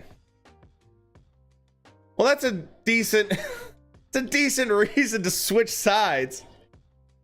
Hour and 15 minutes. We still have the rest of this fight, and then we have the co-main event, which is going to be probably another 45 minutes or so. So you got plenty of time. No problem.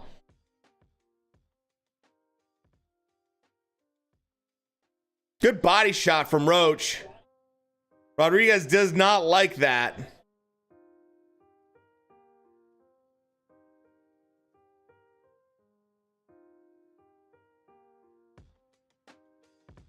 I think Roach is starting to break him down a little bit. Nice lead left right there from Roach.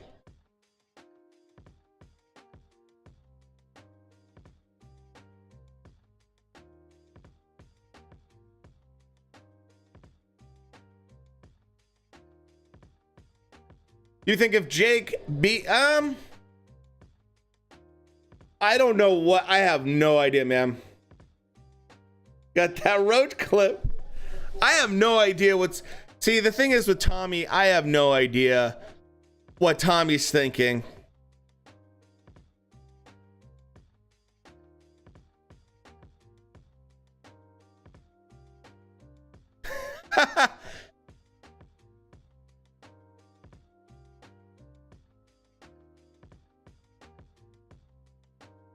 I honestly think that if Tommy and Jake were gonna fight, it would have been set up for this one, man. Yeah, Roach is really going after that body right now. Really going after that body.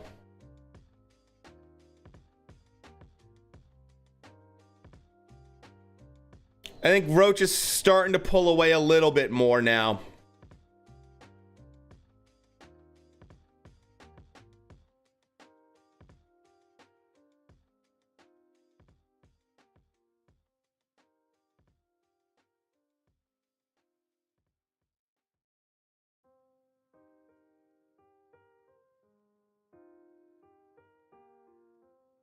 I tend to root against anyone with tassels on their shorts.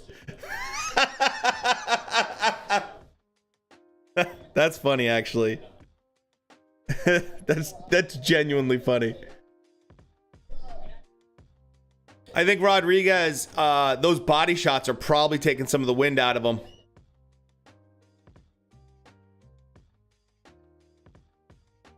So,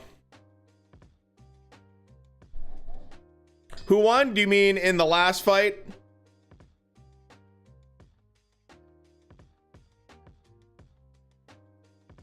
I'm confident. Oh, Hasim will get a unanimous decision or late KO. Damn. Nice right hand from Roach.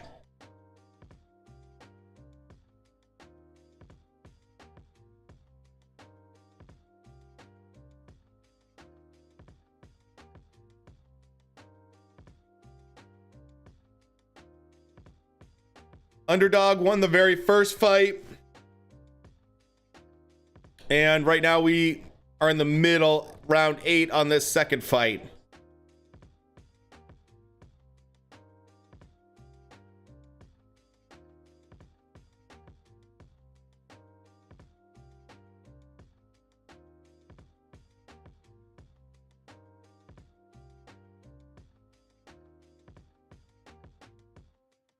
All right.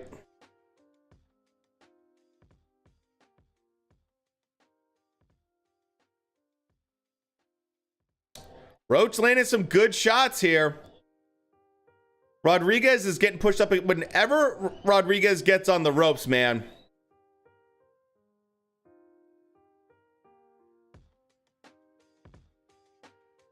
He usually gets clipped.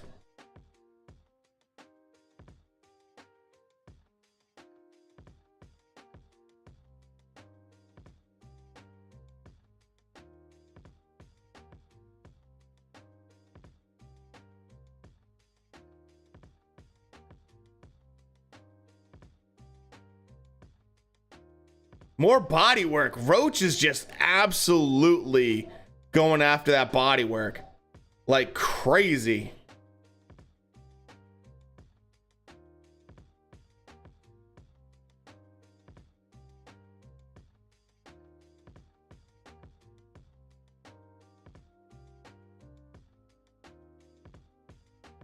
Let's see if Roach can actually pick it up a little bit though. Ooh, good right hand from Roach. Man, that was body shots.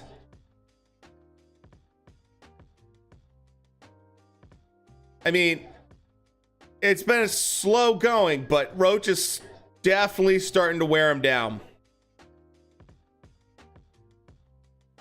Rodriguez just does not seem like he wants to engage anymore. And Roach is just getting more and more confident.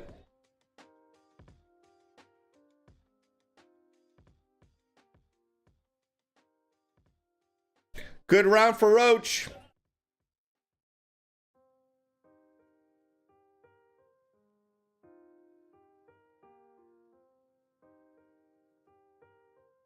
Man, they cannot stop showing Ryan Garcia just in the changing room. Sloppy, yeah.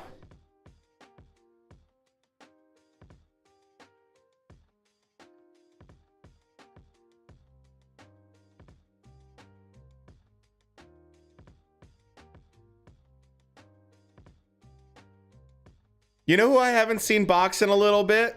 Is Ryan Garcia's brother. And I'm kind of glad, because Ryan Garcia's brother was dog shit. He was terrible. He was really bad, man. No longer chisel. Yeah. Nothing substantial. I mean, the body shots are pretty decent from Roach. He hasn't landed a lot of headshots, though.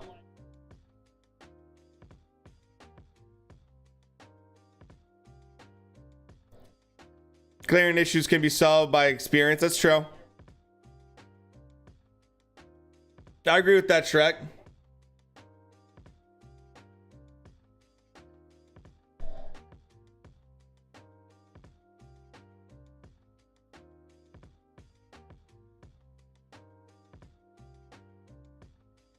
I also would say Sean Garcia makes Tommy look like Canelo. Yeah, he does. He makes him look like Triple G.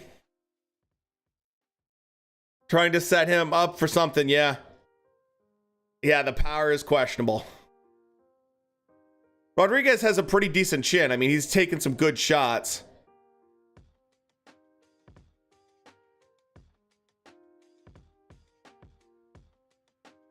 Man, these body shots.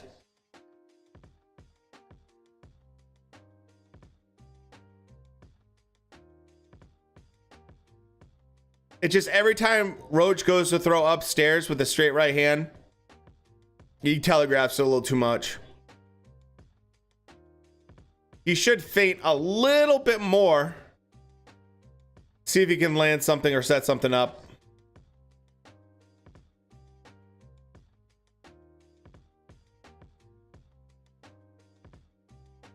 Especially if you can get him up against the ropes at all, because that's when you see Rodriguez kind of square up a little bit more.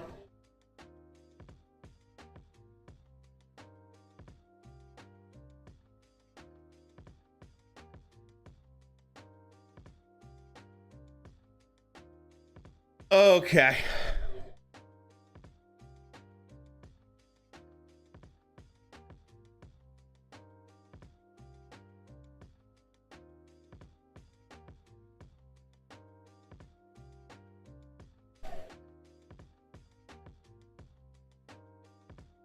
The thing is, Roach is doing okay, but Rodriguez, his punch output has dropped to almost next to nothing.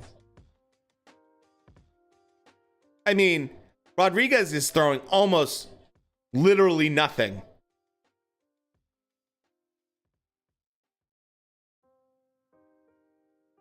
He went from using that jab to, I mean, just completely giving up, it seems like. Roach is open for a big left. Oh, yeah. Something's going on with Rodriguez, man. Either he's getting hit too much in a way he doesn't like. There's something there. Because the way he's just not engaging.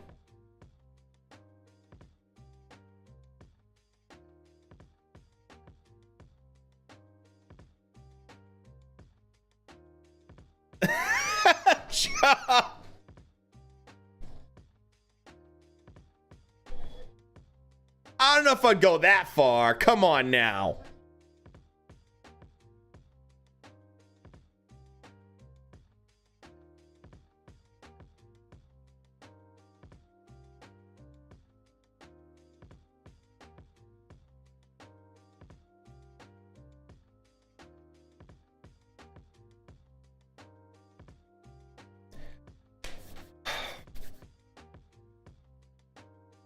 Man, this fight right here, though, is starting to put me asleep.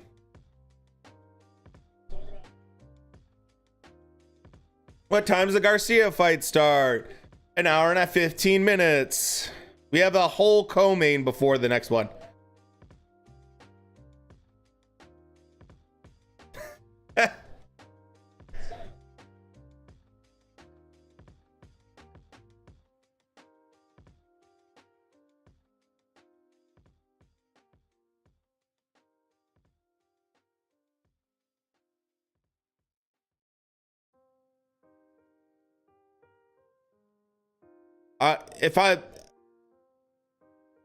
You got winning, bro. I got Garcia winning by unanimous decision. That's my general take. Fortuna, 5'6", kind of on the shorter side of things. Garcia has about a 2.5-inch reach advantage, which he'll use. Garcia is also 23, so he's young. Compared to Fortuna, who's 33.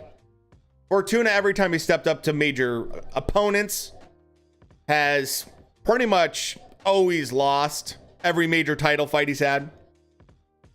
Fight has not already started. We have this fight to finish, which is in round 10, and then we have the co-main, and then the main event. So at least an hour plus.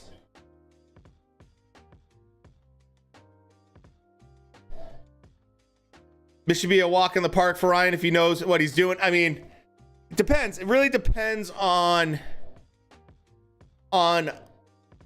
which Ryan we get. Because last fight, I wasn't too impressed with him. I thought he could have pushed it a little bit. I think he could have got the stoppage. At 140 pounds, where he's not killing himself to make weight, he should be pretty well rehydrated and doing pretty well. I'll chalk up the last fight to ring rust. You know, taking a year off, his first major fight back. But now, there's no excuses. He should go out there and perform very well. Especially if he wants to go after Tank. Yeah. Man, the crowd's starting to boo. That's never a good sign. That's my biggest thing. Like with Ryan, he'd land some good shots, and then you just kind of like admire his work a little bit. Kind of like, yeah, I did that. It's like, no, that's great. Now go in for the kill, man. Like, finish this. This shouldn't be a fight where you're letting him hang around. So this is a good chance because Fortuna, like for Ryan, confidence wise and just, you know, resume wise, Fortuna's only been knocked out one time. He's only been stopped once. It was a TKO to Jason Sosa in 2016. So if he can get the stoppage or get the knockout, you know, that's really good for him. It helps build his kind of resume and everything like that. You know? But if he lets it hang around, you know, never a good thing. Never a good thing. I was looking at the boxing ranking at 140. Sandra Martin is ranked number 4, the guy who beat Mikey. What they were calling him the Mike Tyson Punch Out, the Spanish guy from Mike Tyson's Punch Out. Oh my God, off topic, but Glove, what's one thing you take away from Jake's fight that you're impressed by, just by the fighting ability, fight footage? I would say the thing I've taken away from Jake Paul in general is how fast he's learned. Like his boxing ability, if you compare it to pro level, you're never like, oh wow, this is like an unbelievable boxer.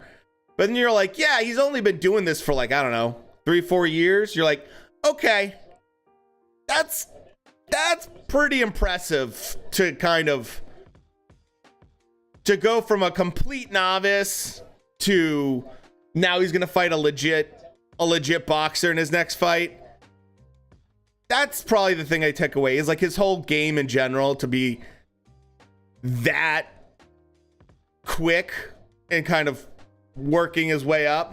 Because I mean, like compared to his brother, you know, Logan does not look like Jake when he boxes. So that's my thing probably. Ryan just needs to keep his left. Oh yeah, left hand up. That's the only thing that concerns me. Yeah, when it comes to that boxing therapy, and I would say the other thing that concerns me with Ryan is if he goes straight back. Because that's what got him in trouble with Luke Campbell. Now, granted, Fortuna doesn't have the reach of Luke Campbell, so he probably would be okay in this fight, but it's a really, really bad habit that he has. If he goes straight back, it's a really bad habit he could get into. And guys like Devin Haney, who do have good reach, they're going to knock you out with that.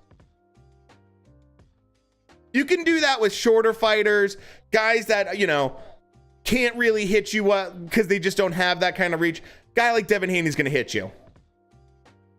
Even Shakur Stevenson. Guys that are a little bit taller like that, have a little bit more reach. For sure.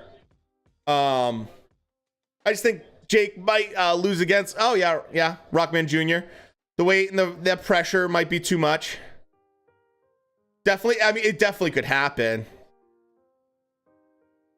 Definitely could happen. Yeah, the rehydration clause definitely helps him out. That's always nice.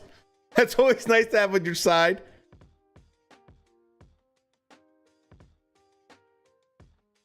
So, I believe there's a 10-pound rehydration clause.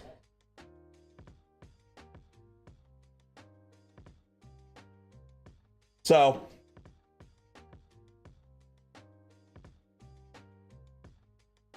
man, this Roach fight did not turn out the way I hoped it would. That's true. Jake is basically, I mean, that's part of it.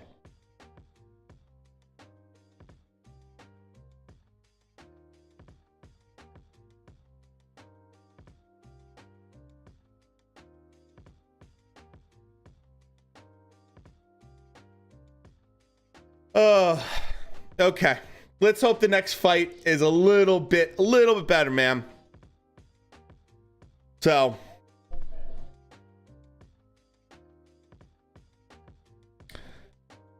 I'm not going to be streaming the fight. I would get immediately banned. We have Discord and everything else with links. So we can really hope Ryan gets knocked out so we can have him versus Tank or Haney. See, I don't think that's going to happen, actually. I think you have it the other way. It's the other way around. You want Ryan to win so that he can get Tank or Haney. He's not going to get the Haney fight, but Tank, because the big thing is you want him to win so that Tank and Mayweather go, yeah, let's sign it up. Let's get some huge money for this. But you also might want Ryan to struggle a little bit, you know?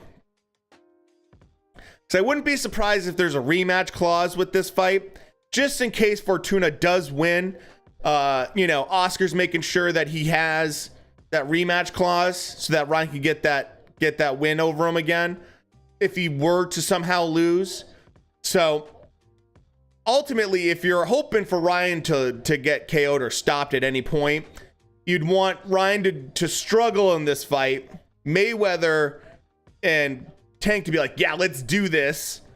And then what you want is them to get in there and then Tank to just get the KO. Oh, to get a KO, not get KO. Gotcha. So go to Discord. We have links and everything there.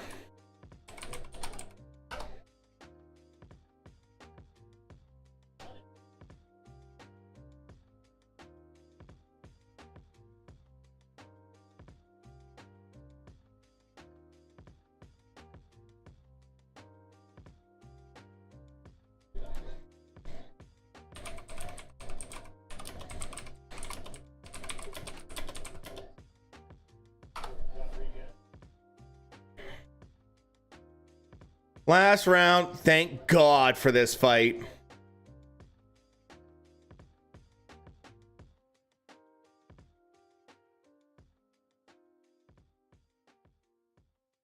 Thoughts on Canelo versus Triple G? I think Canelo wins. I think Triple G's 40. He's 40. That's Really, really, really hard, man.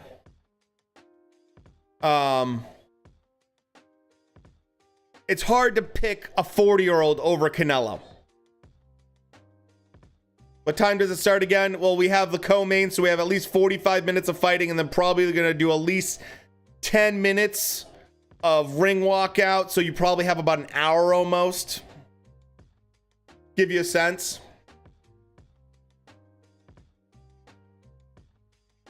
So, look at, yeah, Rockmans Jr.'s record. The lowest he has come in, it was 211. And he has to suck down to 200. He was 224 in his last fight. That is a lot of, dude, that is a lot of weight. That's a ton of weight. And seeing either, yeah, I mean,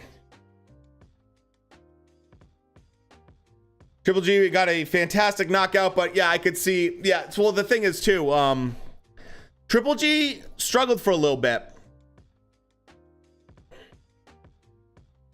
Yeah, B-Hop fought at 50. Extremely rare. And B-Hop also went up in weight for those fights. Extremely rare. And the other thing, I remember when we went up against Joe Smith, and Joe Smith knocks him out of the ring. That's a classic. That's a classic moment. I would say Triple G at 40, he's most vulnerable to one area in particular. And that's body shots. Which just so happens to be something that Canelo's pretty good at. So that does make me like kind of lean towards an outcome where Triple G, I mean, we even saw that in his last fight. Triple G was taking body shots and like wincing. Where normally people would hit Triple G with anything and he'd just like act like they did nothing. It's the first time I've seen like Triple G like act like, hey, you hit me with something I don't like. And it was all body shots. So gonna be a time of Ryan Garcia's career where he'll get screwed on the scorecards because of him talking BS about Canelo and Eddie. I think Canelo, with the Bivol fight, I think he just looked so flat. He looked tired. His stamina wasn't there. He didn't do any body work almost after a certain point. And I think he got frustrated. Bivol, and to be fair also, Bivol looked the best he's looked in years. Bivol's had a lot of issues in the last couple years. He took a giant chunk of time off at one point. He just hasn't looked super sharp in a lot of his stuff. That's when it starts. You can go to DAZN's website also. It'll tell you everything. So I understand Canelo going into it probably felt pretty confident. And I was pretty confident Canelo was going to win. So that was the best we've probably seen Bivol look in a long time. A long time.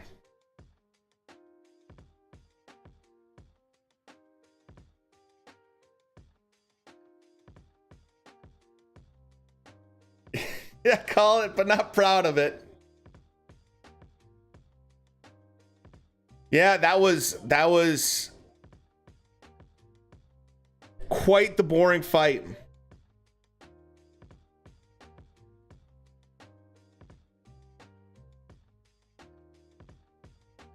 Let's hope this next one's actually pretty fun. Because holy crap, man. Just outboxed, yeah. Just baffled that Bivol had to win the... Yeah, dude. The judges' scorecards were terrible. But, I mean, kind of saw that coming, to be honest.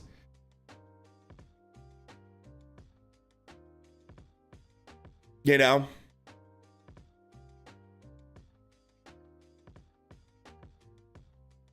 Going down to 168? I don't see Bivol going to 168. I see him staying at 175. I see him going after Joshua Buatsi probably next, most likely. Is who I believe he'll probably fight. There's talks of him fighting Ramirez as well. And there's obviously the fight with Better Biev that people want. I think 168 pounds, though, wouldn't be I mean... Oh, I was too, man. I couldn't have said that better, man. I was so glad that Bivol didn't get robbed. I'm sitting here like... Holy crap, are they going to get the ski mask, get the gloves? They're going to rob this poor son of a bitch. Thank God they didn't, man. Holy cow. That would have been brutal. Brutal if they robbed him. Because that's just shameful. It would be interesting, for sure. Bivol also isn't the largest 175 pounder, so he definitely could probably go down to 168. I know he's talked about it in terms, he definitely talked about it. I don't know if he would, but I don't think he should. I think he should stay at 100. If I'm going to fight Canelo, I'm going to fight Canelo at 175. I'm not going to fight him at 168. I wouldn't fight him for belts at 168. I'd stay at 175. I'd keep my belts at 175 and I'd go after more belts at 175. That's my opinion, though. The reason I say that is it's not a huge weight difference, but it's still a good chunk of weight. And you're only really going to, if anything, you're going to give an advantage to Canelo by going down to 168 pounds. Especially if Canelo throws a rehydration clause in there. Bro 7, what's up, man? That's my thing. I'd be scared as hell if he threw in a some kind of rehydration clause. So, thank you for the follow. Appreciate it, man. Just got off work, dude. You got co-main and main event, so you're right in time. You're right in time. The best boxer in the world.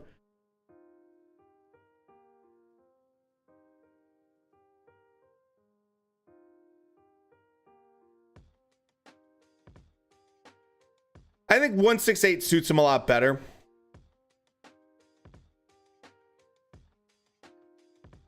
So I think it suits him better. I think just the thing is, people don't realize the difference between 168 and 175 pounds. Like, guys at 175 pounds are probably walking in the ring. They weigh in at 175. They probably walk in at 190 plus. I mean, they get huge. It has not started yet. We have a co-main event.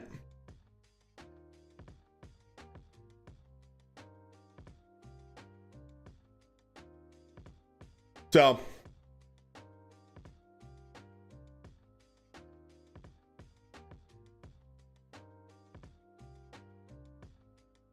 what kind of rehydration do they do for clauses? I've seen like 10 pounds is a common one, meaning you can only rehydrate after weigh-in 10 pounds. And that's mostly to make sure that guys that are oversized for the weight class, 183. Yeah. But I could see a guy like Better Biev closer to 190. You know, that's a big one. So like, let's say you take a guy that's mostly like, even like a guy like Callum Smith. I remember when he was fighting at 160 pounds, 168 pounds. He's like a really tall and really big for that weight class. You could say, okay, well, I'm going to fight you, but I want a 10-pound rehydration clause. So that guy can't just immediately show up huge. So stuff like that. Trying to think who else did it. I mean, Mayweather used to do it all the time. He used to do rehydration clauses as well. It's a common tactic. Thoughts on Anthony Joshua versus Usyk? I like that AJ switched things up. Thank God he's not with McCracken anymore. Like, if he stuck with McCracken, I would have like absolutely been like, what the hell are you doing? Why are you doing this? But, you know, he's switching it up, which is good. Robert Garcia is a good, really solid boxing coach. I think that AJ is a product of what he is. You're not going to change, like, you're not going to change AJ. I think there's a lot of bad advice out there from people saying AJ needs to, like, just try to bulldoze him and just steamroll Usyk. That's terrible advice. Like, that's terrible advice. Anyone that thinks that AJ should just try to bulldoze Usyk, like, and the example they'll give is they'll say, oh, well, that's, you know, Derek Chisora had a lot of good rounds against Usyk because he was aggressive. And it's like, yeah, no, he did. But AJ was already breathing hard by the 4th round and he wasn't trying to bulldoze Usyk. Imagine if he did, how quickly he would gas out. It's not a good idea. If you're gonna beat Usyk and you're AJ, there was actually a moment, I think in like the 5th or 6th round, where AJ started going to the body a little bit on Usyk, and Usyk like visibly did not like it. That's probably your best bet, is to go to the body early and frequently, slow down the head movement so you can actually have a target to go after. Because Usyk's head movement was phenomenal against AJ. AJ just didn't have a target. And it was really difficult for him. So if you're AJ, that's what you gotta probably do. Most likely, I don't see AJ beating Usyk, but you can't count out. You just can't count out any heavyweights. We're talking top level heavyweights. You can't. You can't count them out because it just takes one punch. And AJ's a really hard-hitting guy. But you got to make contact. And that's the hardest part. Fuck it, let's weigh boxes right before they enter the ring. Oh, God, I know. So, he used to have that foreman approach to Usyk, but it's hard to hit. Yeah, can't hit the man. IBF has the 10-pound rehydration clause unless they had another title belt on the line. Usyk and AJ's odds are crazy odds makers. Got 2-1. Wow.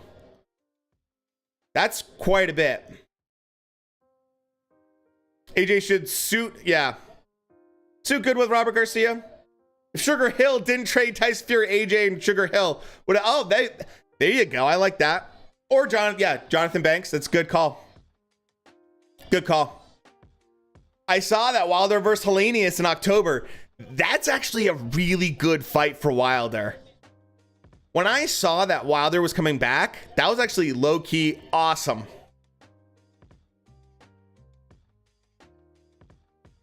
Like, that's a really good fight. Like, Helenius is a come-forward fighter.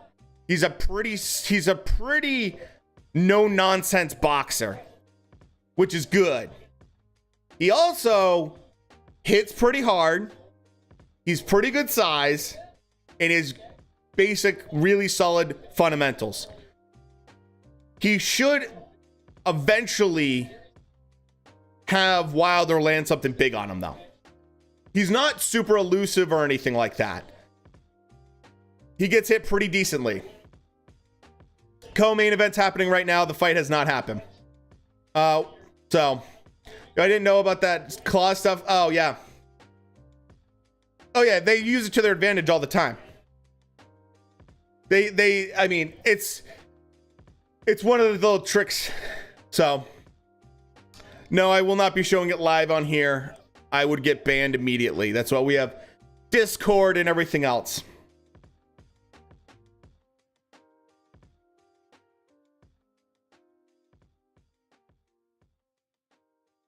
That's why when we put in chat rules, when you click on the chat for the first time, we literally say not to ask for where to watch it. What time's it gonna start? We have the co-main, so that's 45 minutes. So 45 minutes from now.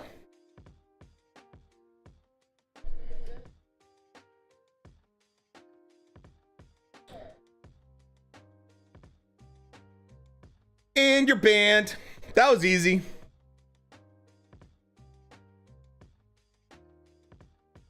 Yeah, probably a 10. I don't want to see a Mayweather-McGregor rematch, to be honest with you, man. Who I got? I got Ryan Garcia by a unanimous decision.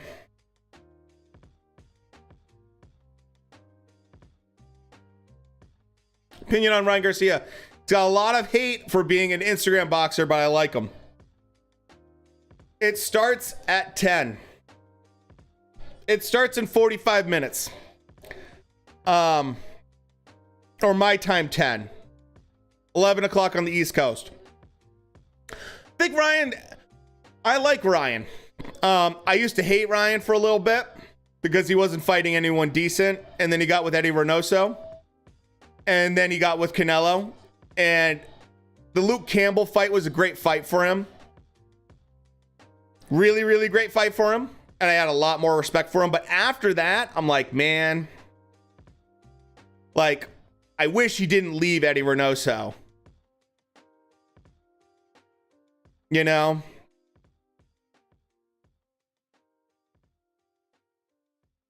I can't show the fight, I'll get banned. We have Discord with links in there. So, no, Fortuna is legit. Fortuna's the big thing with Fortuna, this is what you need to know. Fortuna's fought for a major belt 3 times. And all 3 times, he has lost. So he is a really good step-up fight for Ryan.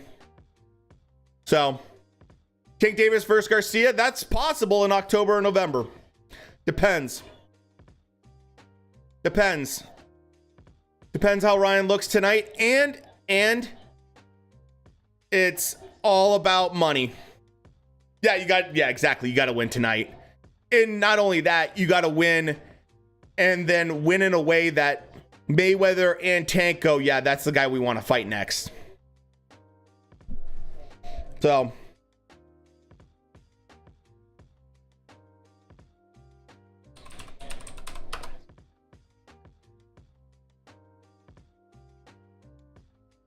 Tank would destroy it?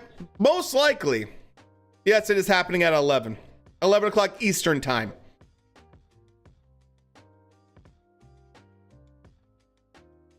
Turning to real boxing for one fight, yeah. Oh, man.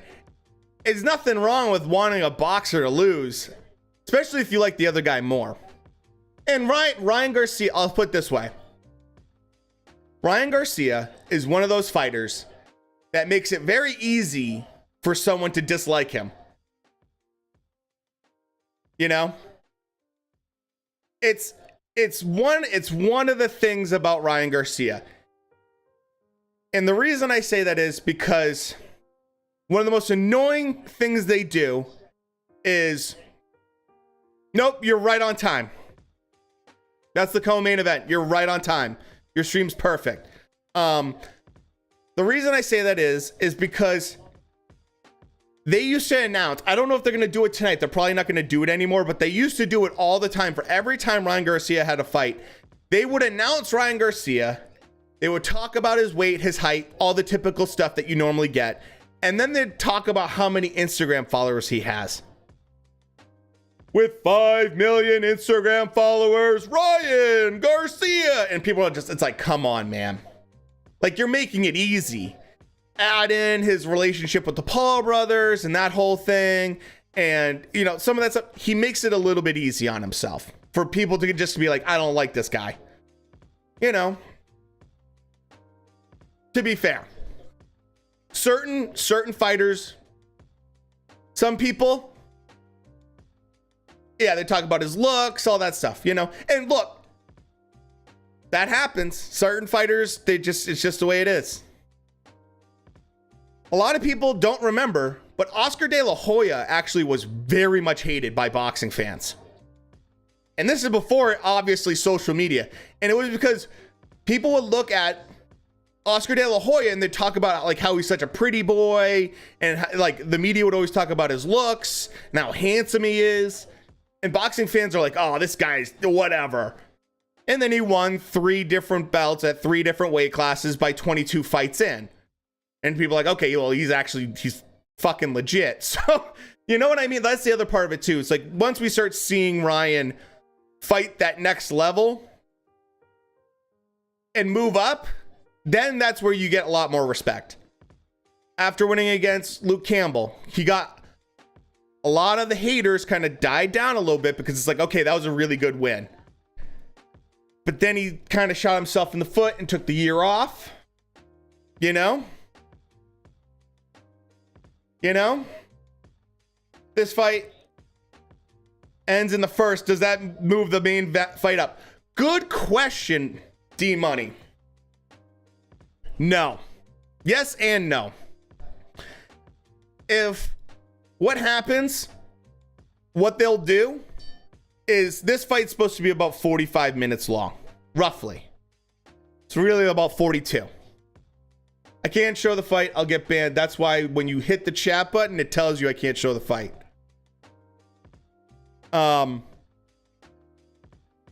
So what they'll do is, if this fight were to end right now in the second round, they will immediately start padding with tons of ads and commentary and talking and everything like that for probably about 20 to 30 minutes to pad it out. That's what they do. In Discord, we have links in Discord in one of the text channels. He first turned pro. He didn't speak Spanish. That's true. He didn't, because he grew up in LA. He's an LA kid. So, I mean, yeah.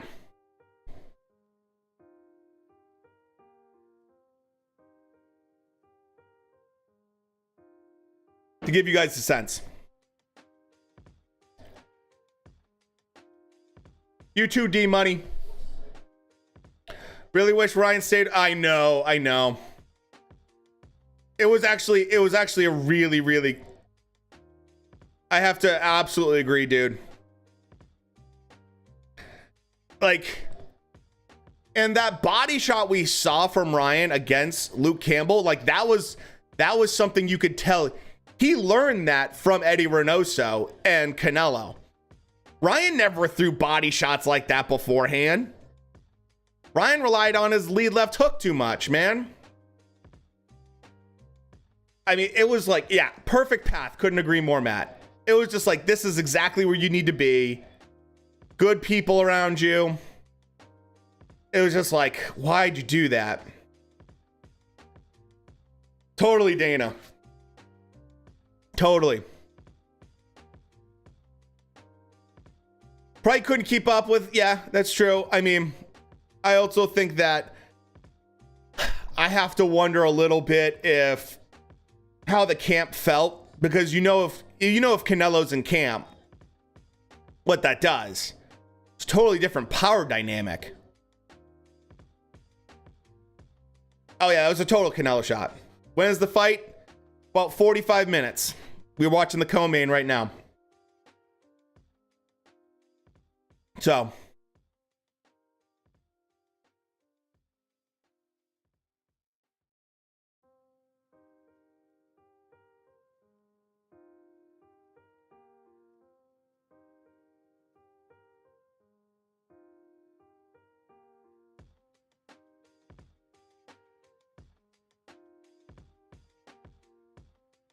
All right.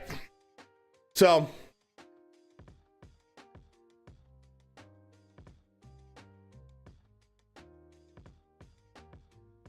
This co-main, decent action so far.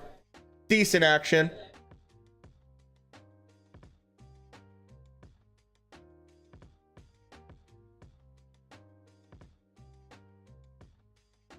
Fully in camp, like he doesn't, yeah, nonstop training.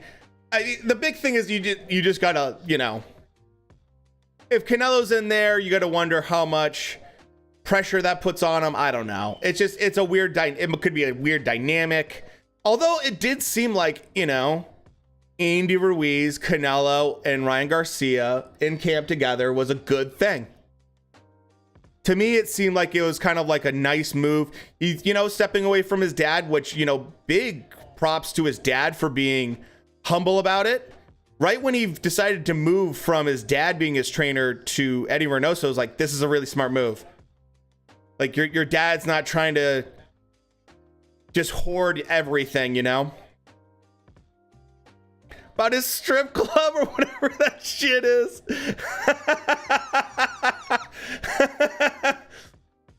Always felt like Ryan wasn't, fully committed to boxing. That is always the big question, Matt, isn't it? It's always the big question. I'll get banned, but we have, in Discord, we have links. So you're going to ask now, what's the Discord? Floyd will always be, even if you don't like Floyd, he's hilarious, man.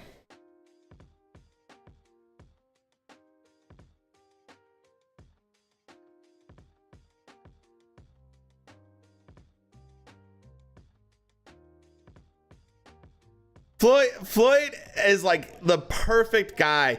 Like, more boxers need to learn from Floyd about how to promote themselves. I'm so sick of hearing boxers bitch and moan about, oh, they're not promoting me enough. It's like, dude, you live in the best era ever.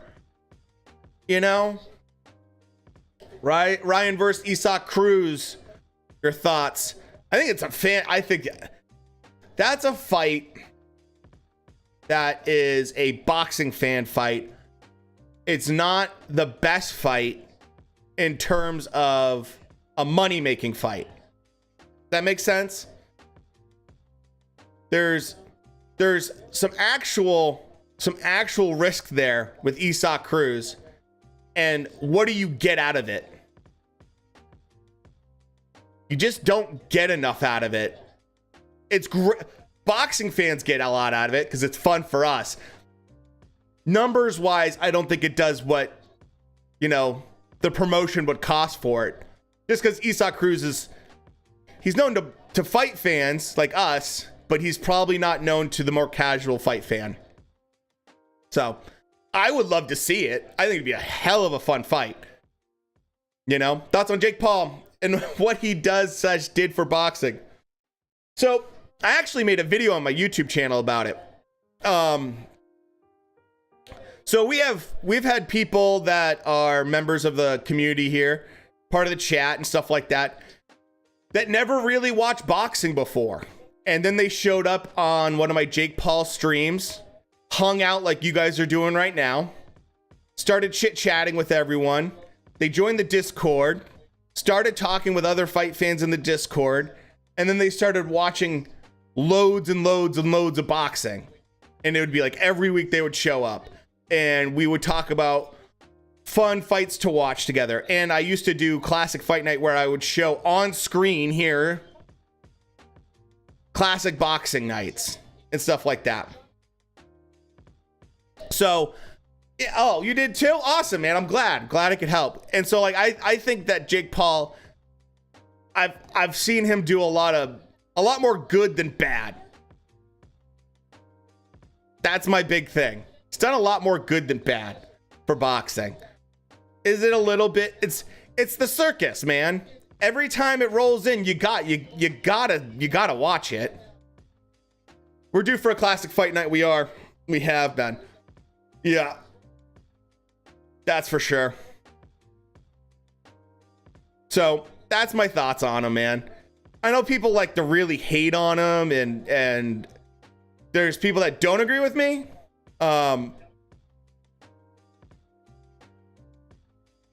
You know, it was bad for boxing and boxers, but I actually love more audience for the sport. That, and I also like that he uses his platform to try to get more pay for Motivita hasn't uploaded in a while. That's true. I haven't seen him do anything for a while. Honestly, Motivita is really, really, really good. How do you get verified in Discord? There is a channel portion in there that says become verified. It's right underneath the welcome channels area. And basically it's participate either in Discord or participate in chat during live streams. And then you get verified. So main fight has not started yet. We're watching the co-main as we speak. Zone just moved Brandon Lee up to welterweight. So, oh, they don't have to talk about him at 140. So, do you think Motivita will do a video on Jake Paul? He'd be stupid not to be honest. Motivita, I like Motivita in terms of like his video quality is excellent. Motivita probably does better video quality than most major networks. Oh, thanks, man. I appreciate that. He does better video quality than most major networks when it comes to like a buildup of a fight. He's an amazing editor. Like his level is so good. Can't show the fight, I will be banned. So, sorry. But the only thing I have against Motivita is he does not really give an opinion on fights, which is annoying because he will make a fight that is not a 50-50 fight seem like a 50-50 fight. That's the one thing I have against Motivita. He will take a fight that is like clearly a lopsided fight. It's like a 70-30 fight kind of situation. And he will make it seem like it is 50-50. And that's the only thing I have that I don't care for. I wish he would have had a little bit more of an opinion. He's kind of like, he kind of sits on the fence there. He doesn't really, this guy's good and this guy's good and they're both this and we're going to see what happens. And it's like, that's good buildup. It's like almost like he's doing promotional work for the fight rather than like giving an opinion on it. Which I wish he gave a little bit more of an opinion. But that's just my thoughts. That's someone that's like made content like that and stuff like that. So that's my thoughts. Awesome. Rob, thanks for subscribing to the channel. So yeah.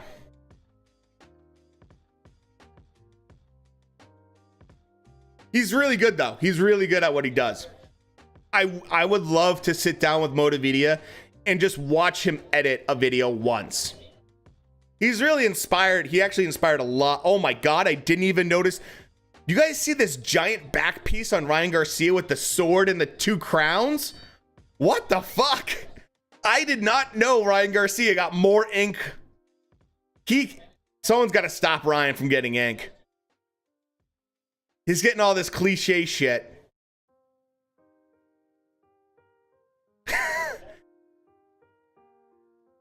I mean, he's getting fully tatted up. It's crazy. Little bot, thanks for the follow. Appreciate it. I don't know what it is. I mean, man, this is such a lopsided co-main. I don't think we're going to go 12 rounds, which is good for us. The only problem with fights not going full length, the stream will get taken down if I show it live, yes. They always do. But I don't show the fights. We just hang out and watch them together.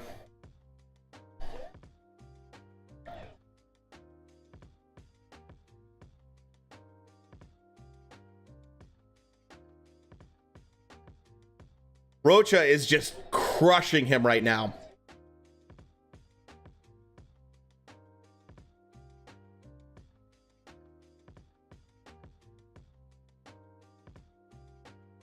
This crowd's probably like, finally, man.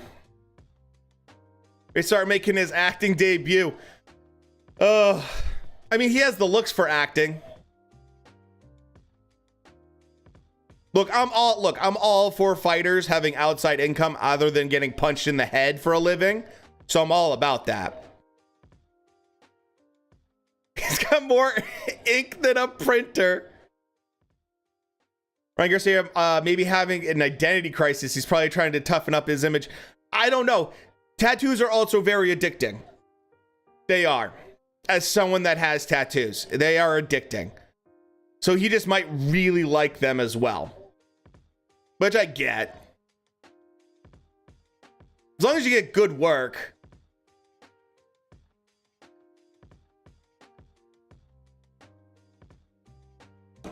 Jake Paul's got way better tattoos. There was actually a, I think the YouTube channel is called Inked. And they reviewed Jake Paul's tattoos. Tattoo artist did. The quality is not bad. The imagery is a little like, I think they were making fun of like the imagery itself. But like the quality isn't bad, which is good. Look, I don't care what you get as long as you get good work. I need to look at it a little bit more. I've never seen that on him before. When he got this one right here at first, I was like, oh man, that was a bad tattoo. Oh dude, he's making, I would love to see how much Ryan Garcia makes per fight. I bet he's probably making close to $1 million to $2 million per fight. But I want to know what he's making off of Instagram and social media. I wonder if Ryan Garcia per year makes more off social media than he does boxing. I would not be surprised. I don't know. I haven't watched his YouTube channel or anything like that, so I can't give you that insight. But I would be very curious to see how big his YouTube channel is. 1.2 million is a lot, is pretty good. His views though range from 95k to about 150, 200k, almost 253k. And he posts about at least once a month, if not a little bit more. His actual thumbnails and everything are really good. On how good / how much of a challenge Ryan Garcia's opponent is. Yeah, sure. Ryan Garcia's opponent is a solid gatekeeper for this level. He's smaller than Ryan. He's shorter than Ryan. He's probably given up about 2.5 inches of reach to Ryan. The one thing that I will say about Fortuna is he hasn't been stopped since 2016 against Jason Sosa was the last time. That said, his 3 losses have always come from a title fight. And the guys he's lost to, Jojo Diaz, we just saw not too long ago. Jojo Diaz is a good fighter, but not incredible. We saw how easy Devin Haney made that look. Robert Easter is a really, really solid fighter. But Robert Easter was also huge at this weight class. I mean, huge for the size. If I'm not mistaken, yeah. Robert Easter's 5'11", has a 76-inch reach, to give you a sense. Compared to Fortuna has a 68-inch reach. So he's almost giving up 8 inches of reach. Like it's more than that almost. It's huge. Real tension, I'm sure there is. I'm sure like any of the shit talking is probably real to an extent, partially also to just I'm sure there's a little bit of that, but it's partially to sell, partially to, Ryan's backstage live camera says when he gasses out, I'm on his ass. Gusa tells him not to discuss tactics on camera. Garcia, it doesn't have audio on this camera. I know how it works. Absolute rocks for braids. So So Ryan Garcia thought the backstage cameras that they keep doing when he's in his dressing room don't have audio. They do. That's a good question.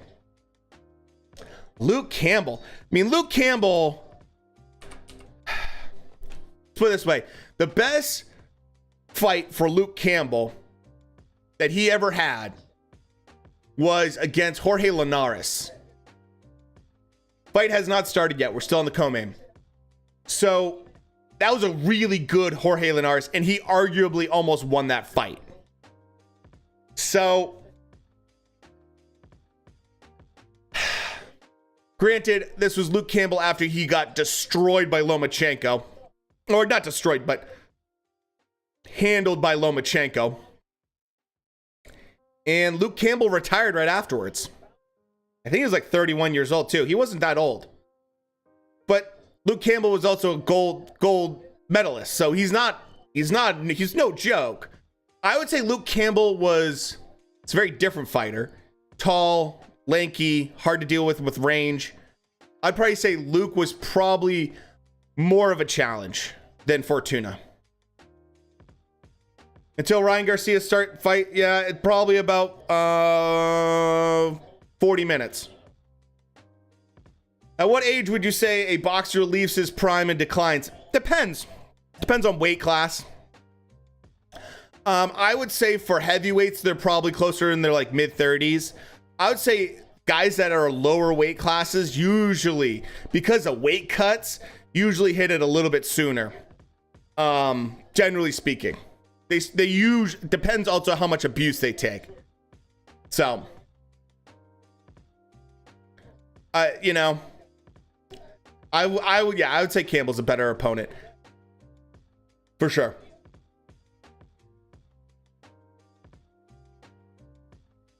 Okay, we're going to followers only chat because I already know we are going to get so many people asking for when is the fight, and I can't keep answering it over and over and over again. Oh, thanks for the follow. Appreciate that, man. So yeah, mid-30s, I'd say, or 40. Mr. Drew, thank you for the follow. Appreciate that. Nolan, thank you for the follow. Appreciate it. Plot twist, Ryan is using Cambosa's strategy and knew that Fortuna would hear that made up game plan, so he acted oblivious to make it more believable. That would be a 200 IQ move. You know? Can't wait to see Garcia fight a top fighter and see how he really is. That's true. His chin, I mean, I think a lot of these guys are tough. Grips of Blood, thanks for the follow. Appreciate it.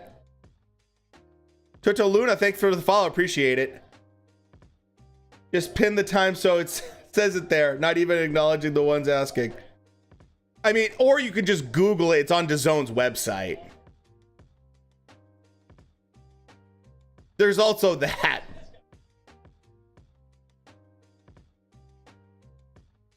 We'll do this.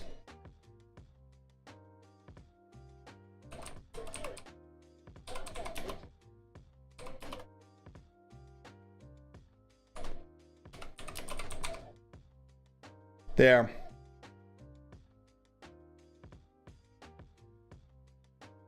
Oh.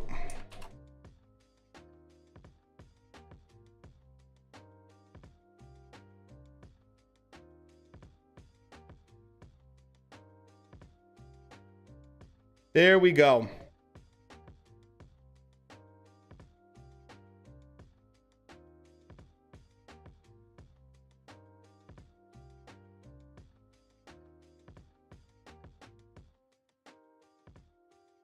Luke Campbell was never a pushover, man. He was a really good fighter.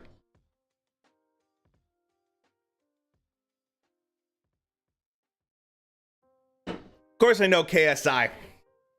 I thought KSI was done fighting. I thought he was totally done fighting. I don't know anything about his opponent. Shrek. God damn it.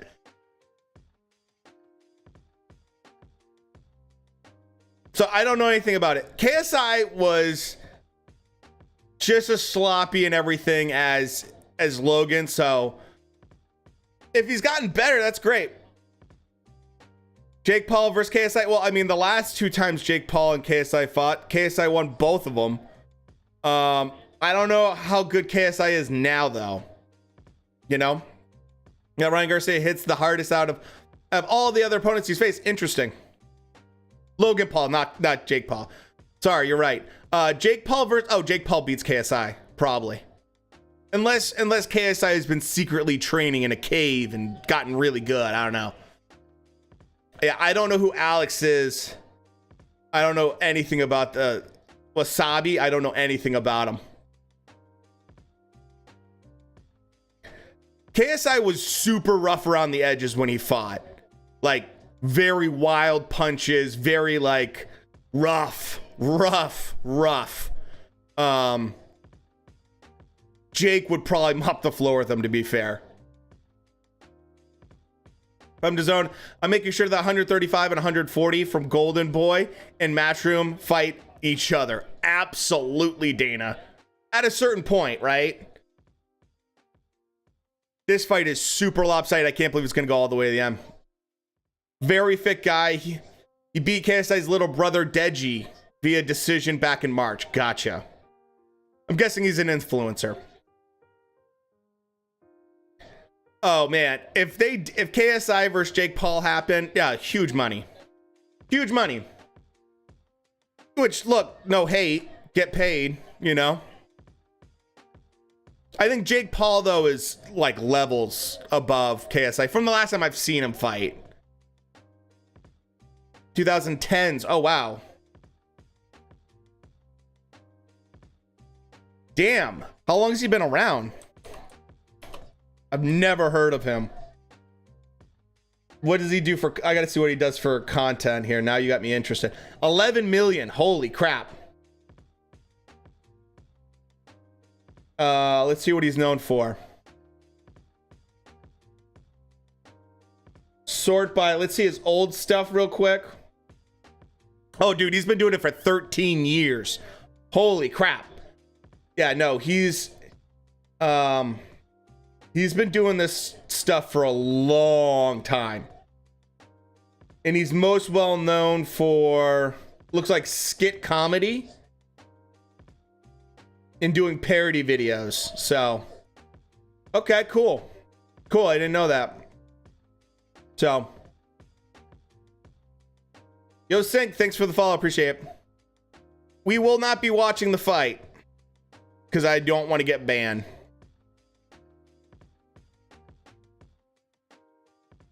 So, if it wasn't for KSI calling out Jake, oh, yeah. Jake wouldn't be where he is now. That's true. He's irrelevant now, but I think, yeah, he'll get humbled by KSI. All good for boxing, but yeah. Shouldn't be calling themselves real boxers. It's true. I mean, hey, if they want to call themselves amateur boxers, I'm fine with that. That's fine. To be fair, KSI's old content is just as cringy, just more funny. I've never really watched much KSI, like ever.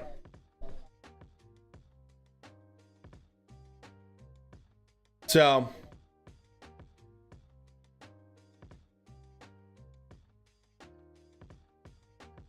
let's see what his old stuff.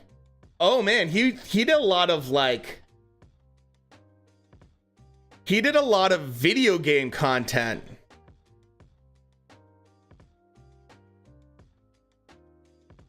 Very loud, dark style of comedy. Kind of still, okay.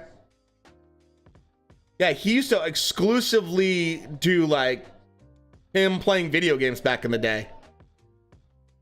And he did a Happy Wheel segment, like classic. Yeah, this is like typical 10 years ago YouTube content. This is exactly the content I knew in college. So, still a reach for me, but yeah, better than say they're pros. has grown way more mature now, and now he is making big moves. That's good. That's always a good thing.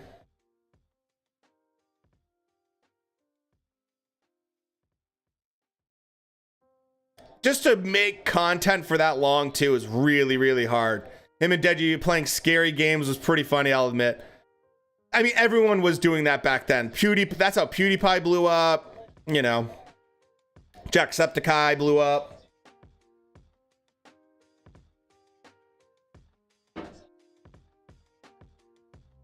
I mean, he's probably done so many videos too.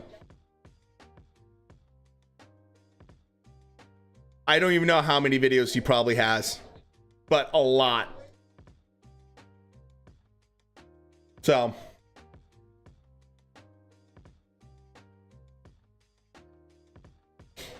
a few thousand, which is insane. Okay, come on. This is getting old, this fight. Across multiple channels, that's nuts.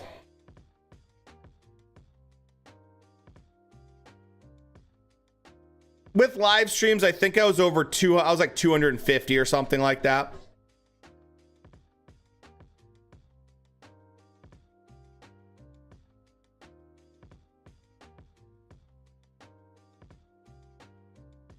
They're talking about Rocha versus Virgil Ortiz. Man, that's not even close.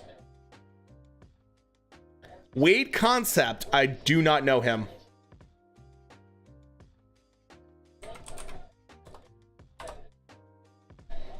Pops right up.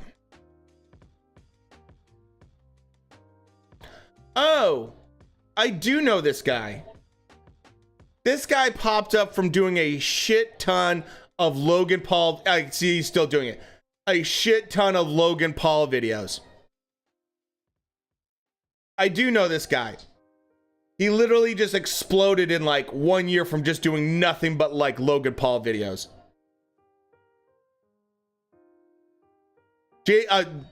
Logan and Jake Paul. Because he used to do like more UFC stuff.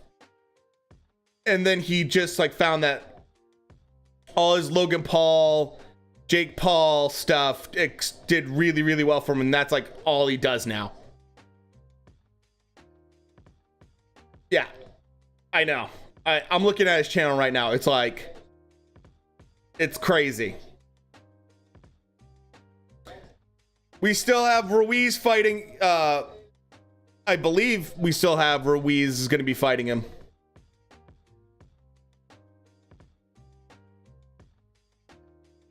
Yeah, everything is pretty much Paul Brothers. Yeah, he still covers some main events. But he does the typical YouTuber thing. And all of his thumbnails. Oh, whoa, oh, all that like stuff like that.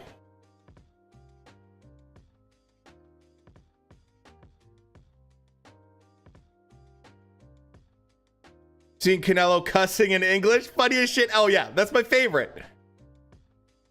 You want payday? You payday. When he was swearing at Boo Boo, I lost my shit. That was so funny. Get the fuck out of here. He's like, get the fuck out of here. His voice does not like match the way he looks.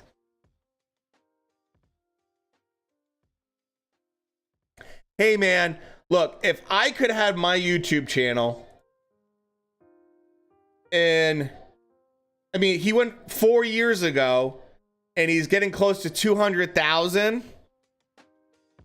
subscribers. He's 15,000 away from 200,000 subscribers. Yeah, I would exaggerate in my thumbnails as well. I'm sitting here with a cool 700 after like 2 years. So, yeah, get the fuck out of here, motherfucker.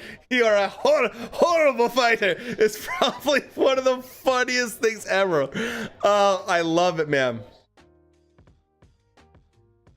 I agree. They do kind of fail at putting, like, undercards are usually pretty piss poor nowadays. There's occasionally some good stuff, but that's why, I mean, UFC looks so impressive in comparison.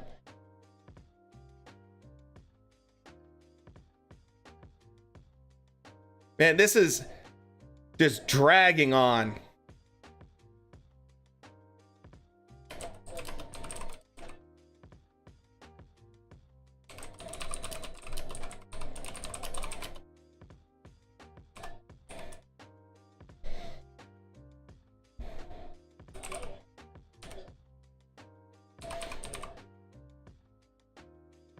That's one of my payday, you up payday is still probably my favorite thing.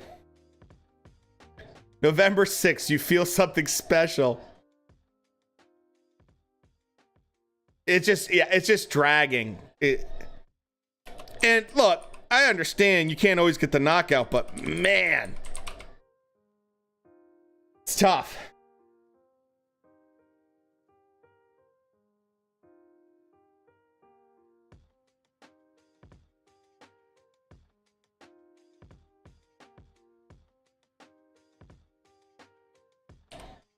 So,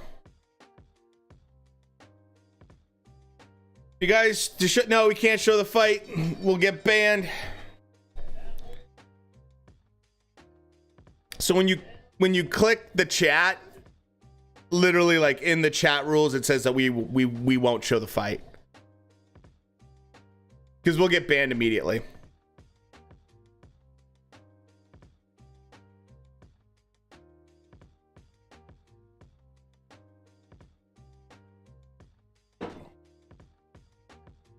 These fights suck. I know, Blake. They'll have moments where it's like, oh, this isn't too bad, and then it just like drags.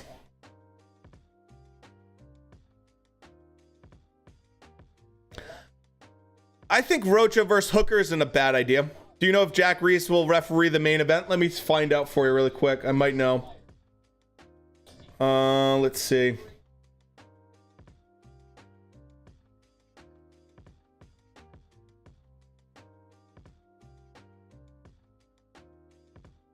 I do not have that information.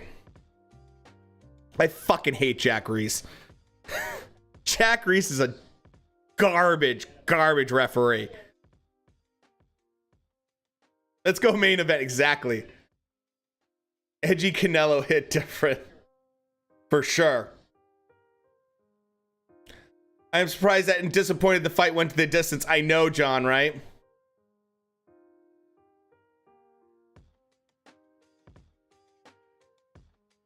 Dude, he is so bad.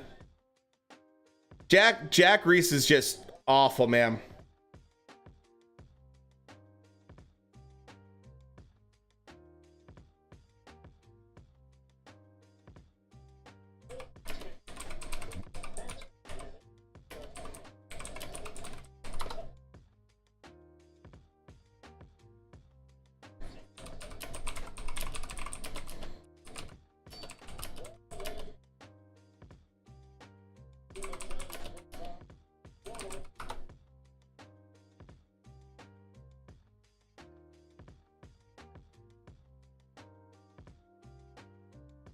Oh, Hawk, what's going on? Good to see you, man.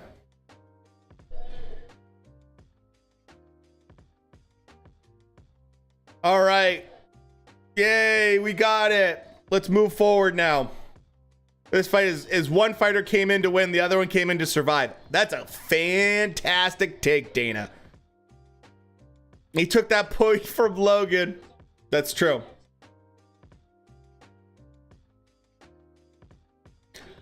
Oh. All right, let's go. Is there, don't know if, yeah, it's doing, I hope he's, look, Jack Reese is fine in some fights, but big main fights, he's terrible. You did not miss the main event. Oh, Kenny Bayless of the worst referee decisions. Yeah, pretty much. Fucker. Dude, I was too, man. Round KO first or second. Damn, that is a bold statement. I was like, Booker, that's a bold. I don't know why I felt the need to. announce that you're black, but I'm fine with that, homie. But then you're like, oh no, I'm back. Got it. You're back right in time. Like perfect timing. I got Ryan by knockout in this round 6. Hey, I love it. I love Ryan to get an early round knockout. That's exactly what I'd love to see.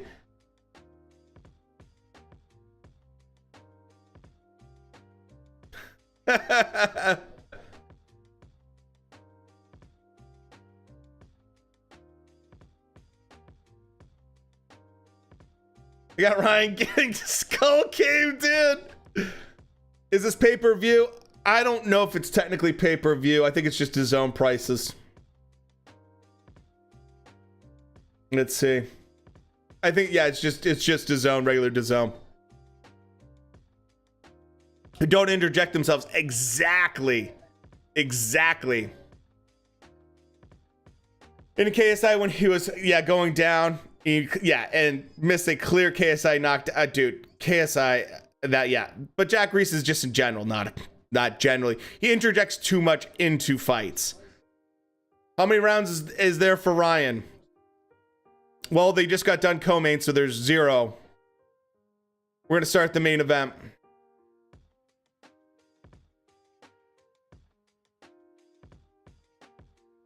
Yeah, $20 subscription is pretty reasonable for a fight card. I'm not paying for a few, so it's not pay-per-view.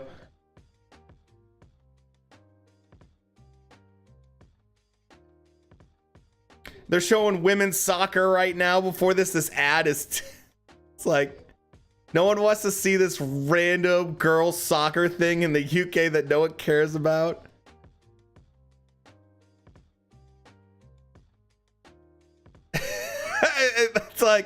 It's like, why are you showing us this random girl soccer team? He did make sure, that is true. He did make sure Fury did have a chance to get up against Wilder. That is true. Oh, absolutely. John was right next to me when it happened. We were like, there's no way he's getting up. He's done. Like, it's over. It's over. And then he got up and we're like, what the fuck? Literally in California and aimed at, I don't know, Talkit. It's DAZN is just not great at what they do. That's the conclusion I've just come to. I don't even try to explain it. That's what I just go with.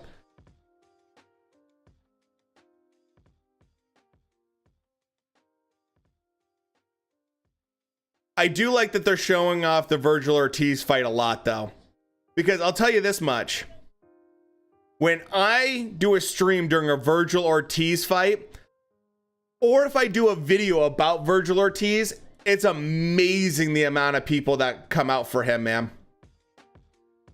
We are not going to show the fight. I will get banned if I do. And it was Chelsea or something like that. I have no idea. I don't know. I don't know anything about soccer. Bernard, thanks for the follow. Appreciate it. I'm assuming this is asking if I'm going to show the fight. I'm assuming. I don't speak Spanish, though.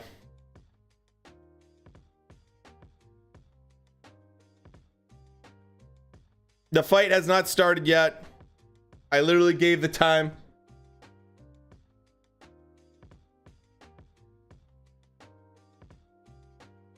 I'll add some time because people are going to be wondering. There.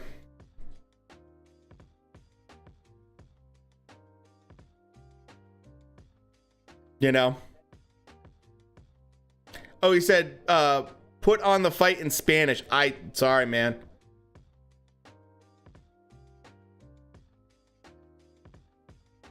If I put the fight on in Spanish, then I can't understand it. That doesn't work for me. That might work for you, but that does not work for me.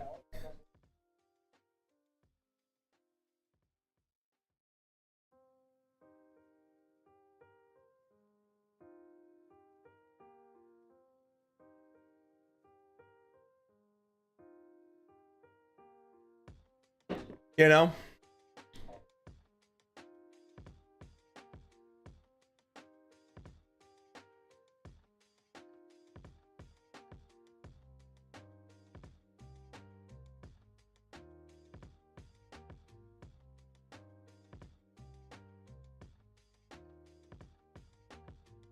$20 for a regular fight card is a lot better than $50 for a Jake Paul. Oh, dude.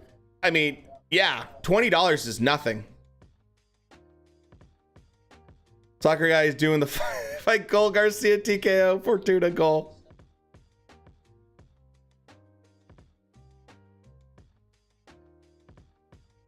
I got Garcia by knockout. That'd be nice.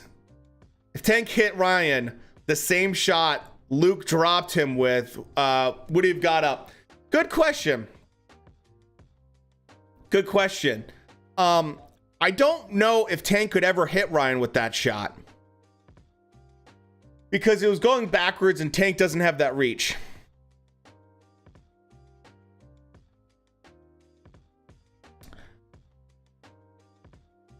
But let's say he was getting something similar. I would say, I think because it's not, I think Ryan probably would get up. Because the truth is that, like, that was just a flash knockdown. That wasn't like power knockdown or anything like that. The power from Tank is real bad when he hits you clean and you don't, because when you fall backwards like that, you're not taking the full brunt of power. So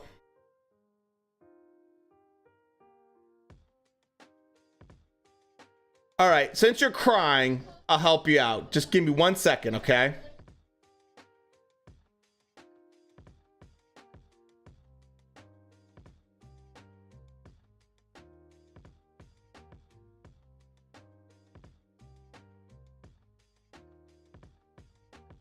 There you go. Check your whispers. That's my one good deed.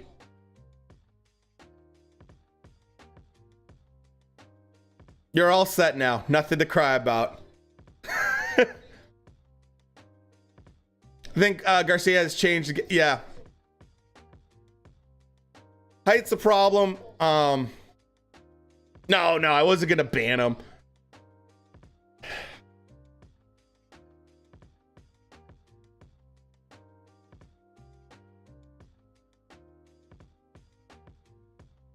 You know?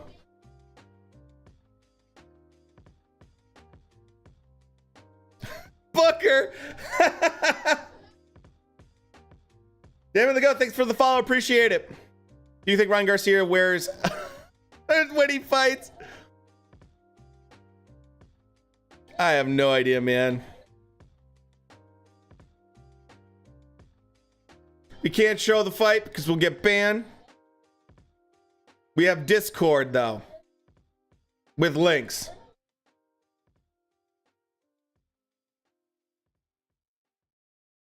Ryan's looking pretty good, like nonchalant, yeah.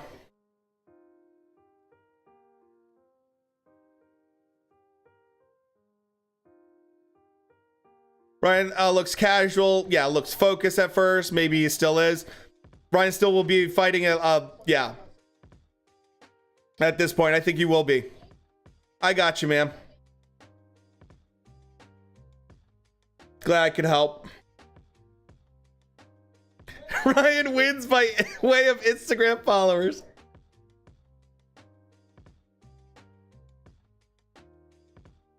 Let's go. Stop stalling.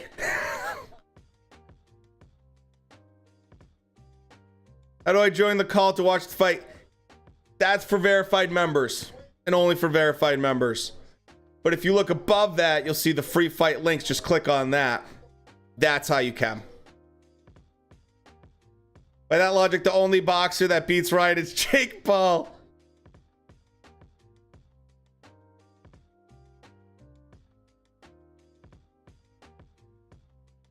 Oh my God, they are promoting the shit out of this fight. People have already paid for it if they're going to pay for it. Let's go.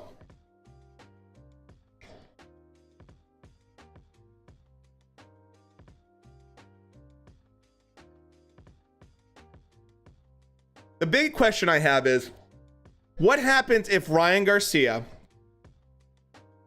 right, has a cut open up over his eye? We've never seen Ryan Garcia cut. And that would be very interesting to see how he would react to that. That's the one thing I don't think we've ever seen from him. Plus, Ryan fighting a southpaw. You know their feet are going to get tangled a little bit more. Headbutts are more likely. Just saying. I would not be surprised. Hear how great Ryan Garcia is for the next 20 minutes. Data, exactly.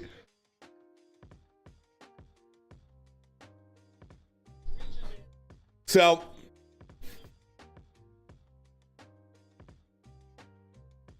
yeah, see, they're trying to build it up now. No one thinks that Fortuna's tougher than Luke Campbell.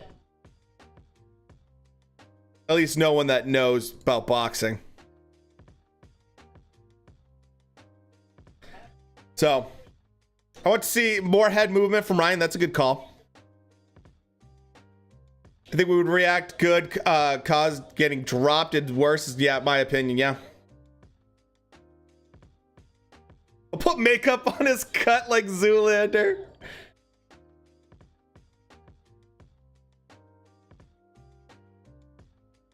Did you guys hear that? Garcia rehydrated to 148 pounds. Remember how we're talking about rehydration clauses?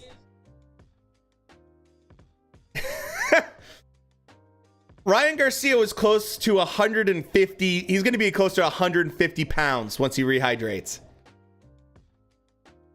150-pound Ryan Garcia. That's going to be interesting.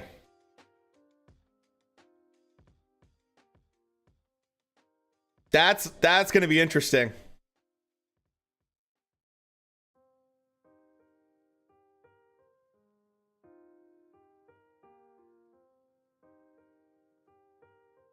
I'm going to do this to see if this helps.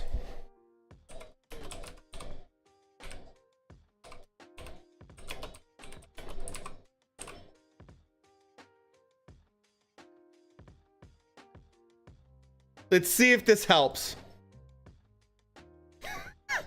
I guarantee it won't. I guarantee we still get questions.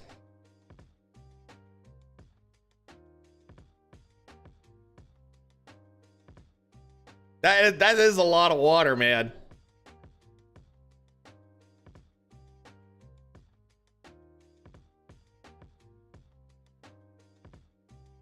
Fortuna. Talking. Exactly. $10 it will not help. I guarantee it won't help. I guaranteed it won't help. I don't know, man. That's why I put watch along in the title, all that stuff. Like I try to make it pretty transparent, but doesn't really matter.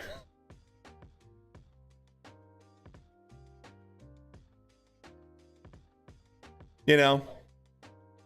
And that's why we built the Discord. We built the Discord server so that way people can find what they want, you know, and we can tell them just to go to the Discord. And a lot of times people, you know, they get it. Another thing I can do is this. I'll change up my title. This might also help. We'll put the iDiscord, which is the link, basically the command. We'll see if that helps.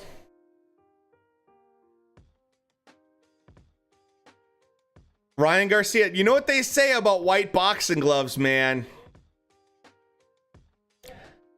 You know what they say about white boxing gloves?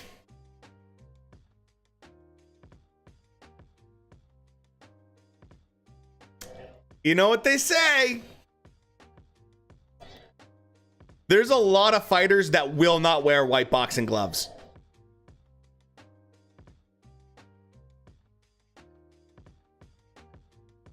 So all we need now for an even bigger curse than white boxing gloves is for Drake to tweet out that he's got Ryan Garcia winning. Verse psychology, we don't show the fight.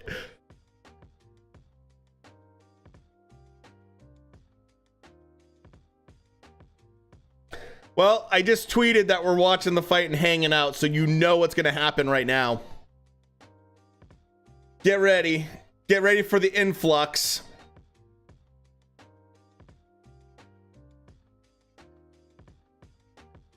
For the next 10 minutes or so. Probably think you are. Or for Ryan to tweet, gonna shock the world, bro. Or for Chris Mannix to talk about how Ryan Garcia is a vicious finisher. Just like he did about AJ, just like he did about AJ versus Andy Ruiz. I don't trust a lighter that is white. I throw them away. Yeah, dude, seriously.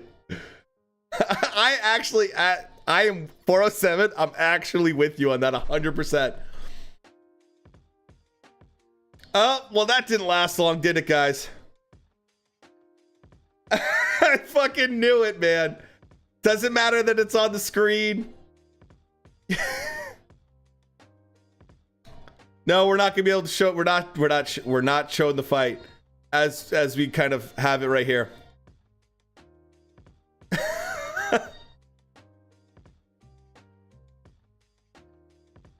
Worst kind of gloves are to wear. Austin Trout won his fight in this Germany today.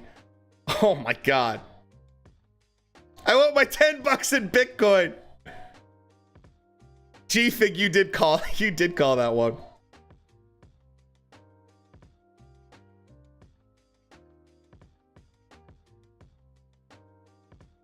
About to compare Ryan Garcia to Tank. Oh god, yeah, you're right.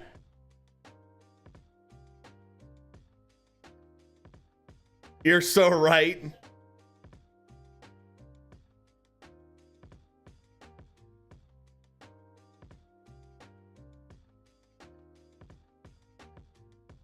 Doesn't look 80% filled. Oh, I'm sure right now. Yeah, it's.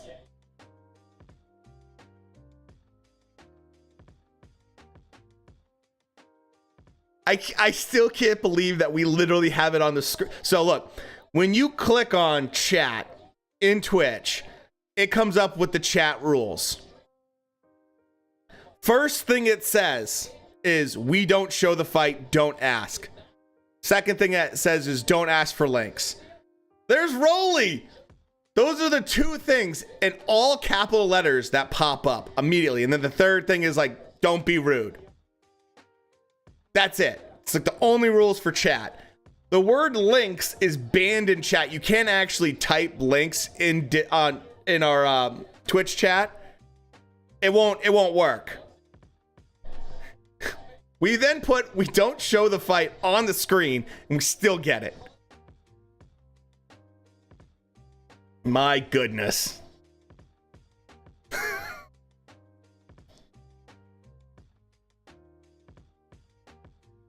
Oh.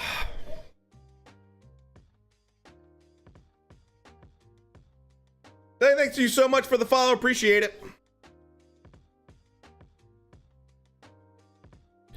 Okay, they're in the ring.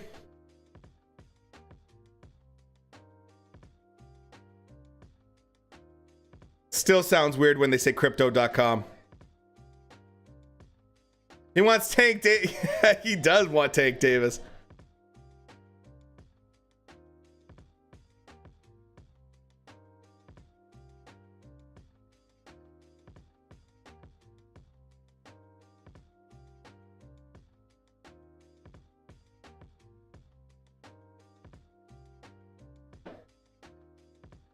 I am actually going to grab a beer super quick. I'll be right back.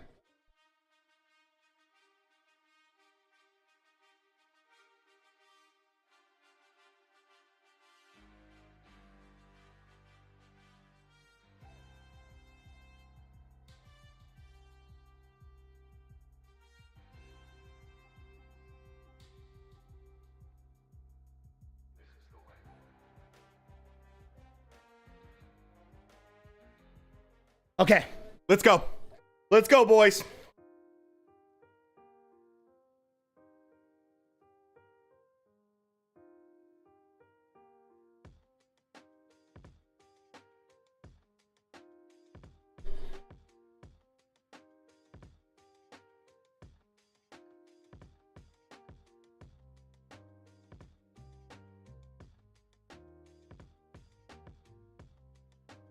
Rego, thanks for the follow. Appreciate it.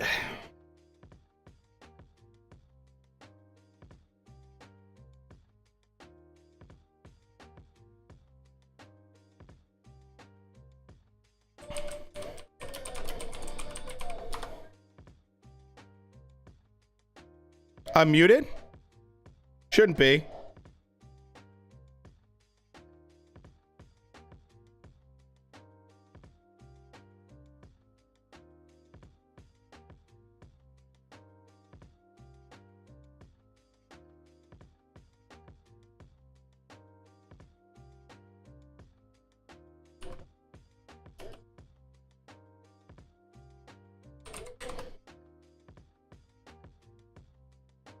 Okay, good.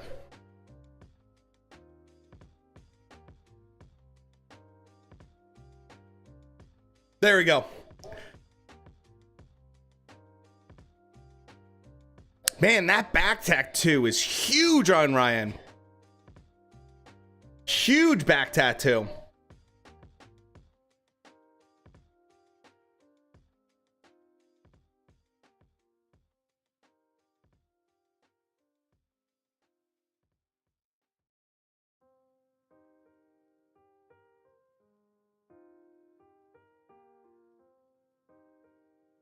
King Rai is kind of a cringy. The Flash was better. I like that one better. I'm gonna watch rat and squirrel hunting videos. Hell yeah, Dana! Hell yeah, dude. I love squirrel. I did some squirrel hunting this year, and I enjoy it. Man, every time I blink, Ryan Garcia has more tattoos. You think Fortuna's gonna come right at him? Exactly, tall kid. Fortuna's, I think, gonna come right at him.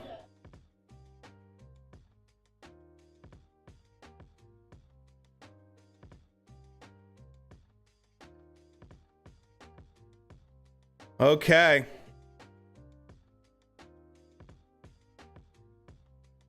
I do like how Ryan right now is using his jab quite a bit.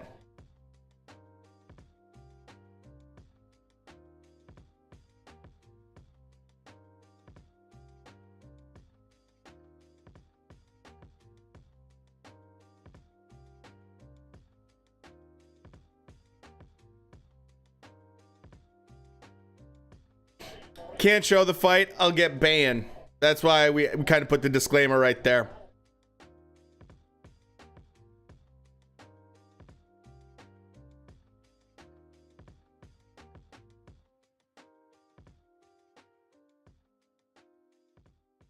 Garcia, I like the jab. I like what I'm seeing from Ryan so far. He's really controlling Fortuna in terms of engagement as well as distance. Fortuna's it's like kind of inching forward, wide stance from Fortuna. Trying to mix it up a little bit, but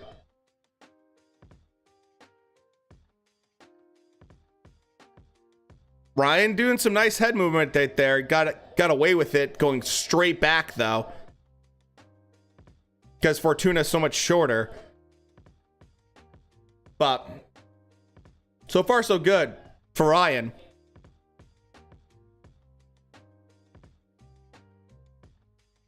Fortuna trying to get in there and mix it up though. I like the aggression of Fortuna 100%. Ryan looks huge compared to Fortuna though. Like, he looks huge compared to him. They don't look like they're the same weight class. Like, look at Garcia's size and build, and then look at Fortuna. I mean, it doesn't even look close. The size difference is crazy.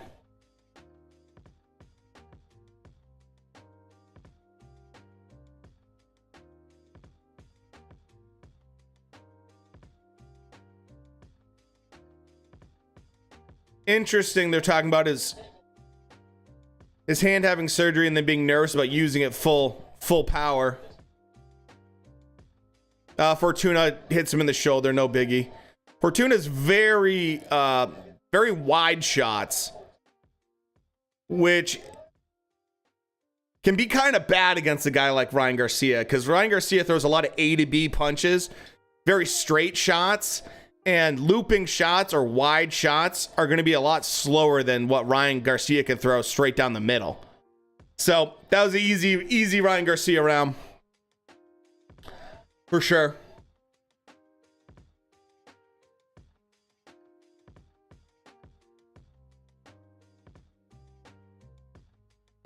So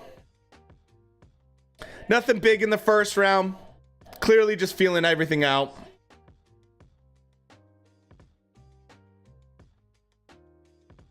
Probably would be the meth stream one that we have.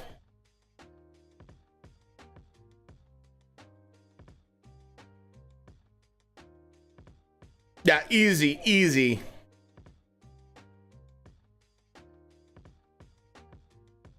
He's leaving himself open. Yeah, that's the thing. That left hook from Ryan's no joke, man. Easy 1-0 for Ryan, for sure.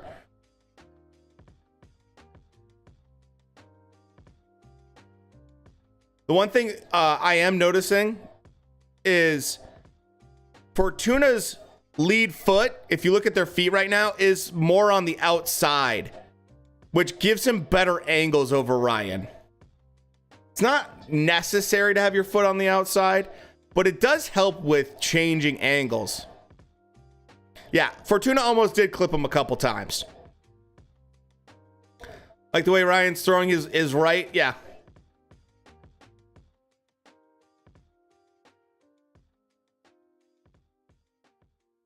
So, I mean, best Solaris, damn, dude, meth is always the best. It was down for a long time, then it came back.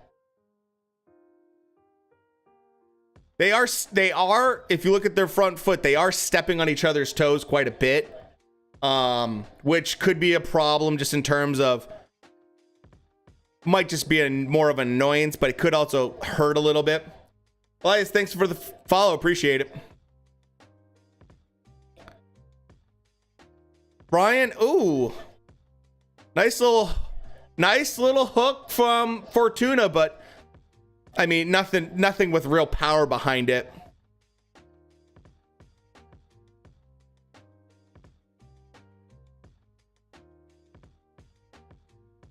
So, dude, yeah, exactly, Dana. Straight right hands, as Teddy Atlas would say, straight right hands are southpaw killer, man. Fortuna, I have to agree, his lead right hand is a little low for what I would like for a guy like Ryan Garcia that loves to use that lead left hook. For sure, I definitely would be like, you got to keep that up all fight.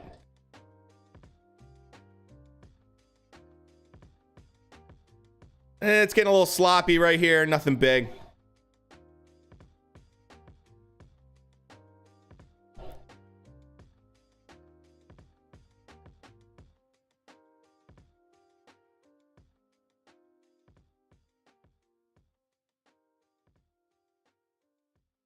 I think that right now Fortuna, I like the aggression from him. He's not really able to score anything though. A little bit here and there, but you're not gonna win this fight right now if you keep putzing away like this. Problem is, yeah, dude, Fortuna's reach isn't long enough to take advantage of it. Absolutely, dude. 2-0 Ryan. Easy second round for Ryan. For sure.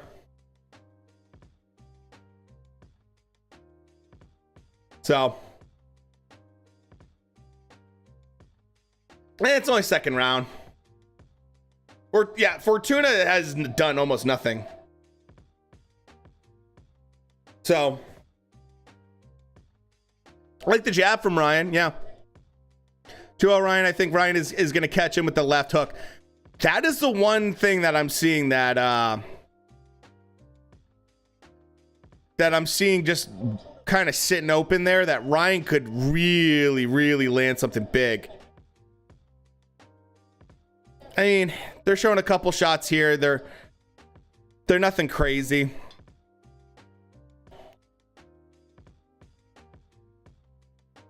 What I want to see is Ryan on the front foot a little bit more.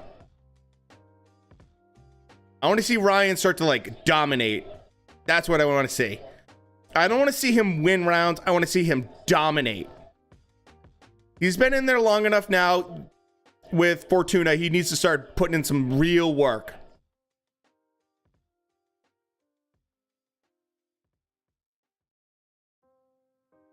And now Garcia is more on the front foot, which is good, but he's got to be effective.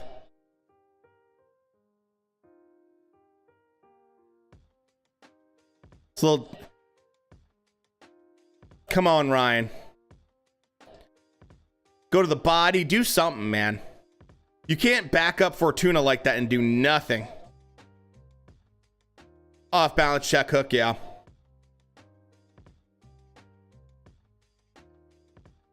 I'll tell you this much.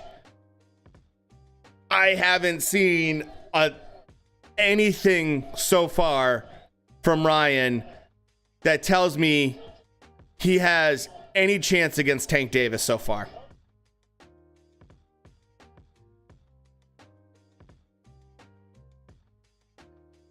There's a little body touch. You got him in the corner, Ryan. Those lunges like that, the way Fortuna just came out of that corner, that's where I'm worried about head clash. This is another week with the first fight might be the best fight. That's right, John. He's looking average. Exactly, tall kid. Like, you can't be hyping someone this much and not have them deliver against a guy that this should be easy work. You know? Yeah, still slightly better, especially compared to the last fight, yeah. But it's not giving me warm and fuzzy feelings right now, that's for sure. Like, imagine if this was Devin Haney in there. How would he look? How would Lomachenko look? How, you know, like, comparison to other guys that are at this top level in this weight against a guy like this.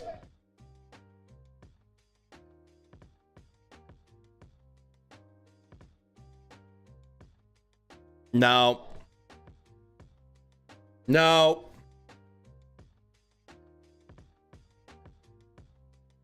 Yep. Yep.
This is,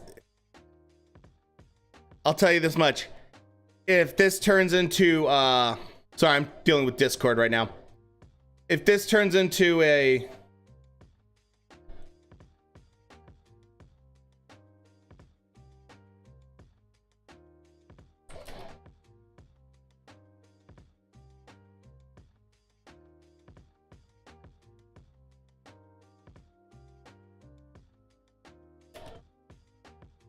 there we go. I can get a little.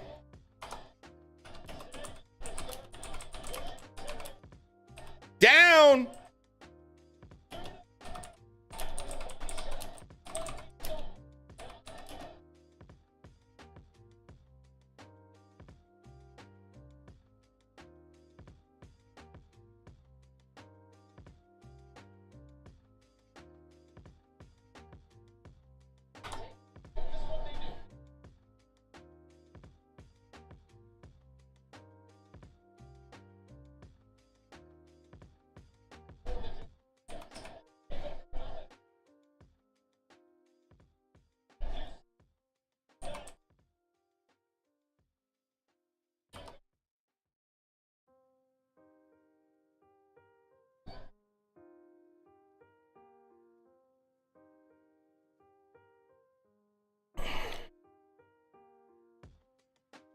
I gotta see it. I totally missed it. Because I'm dealing with dickheads in Discord.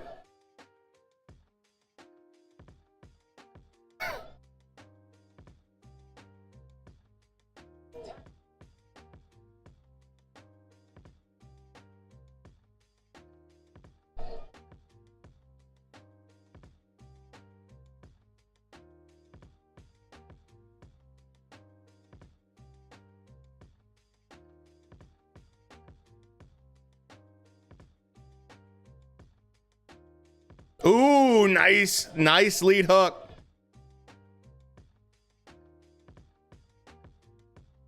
Isn't jumping on him, yeah. 10 seconds. I mean, he's already got 8. Nice. Nice.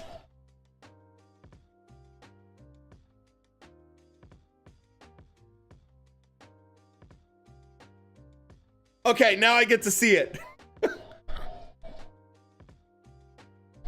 So,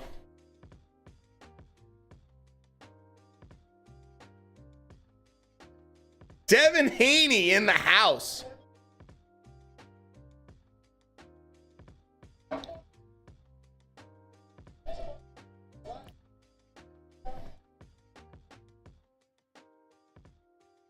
I'm surprised.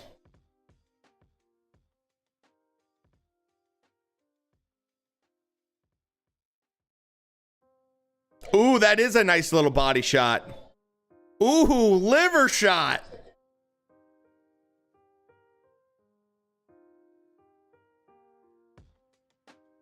That was nice. That was nice. That was a nice body shot.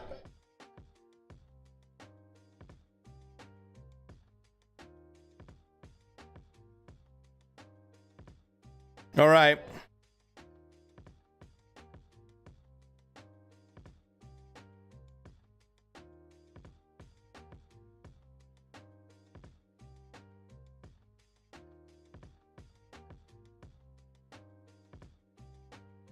Garcia, I think, did the right thing here so far. Taking a little time, still on the hunt. Nice 10-8 round.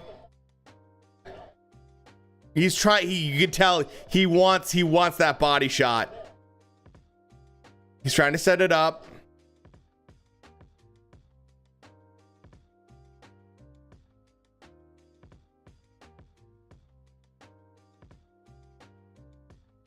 This is what Ryan needs right here. At the end of the round, he hit with another body shot. Yeah, they're starting it. Ryan's starting to kick it up a notch, which is good. This is what we need to see. Oh! It's that lead left hook like we talked about. Oh! We saw that one coming. We talked about him being open for that one. And Fortuna's hands are down still. Come on, Ryan.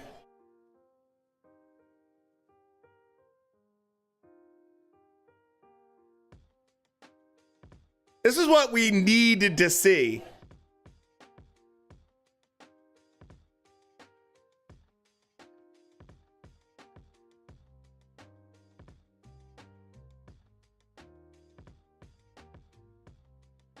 Oh, Ryan gets hit. Nothing big, though.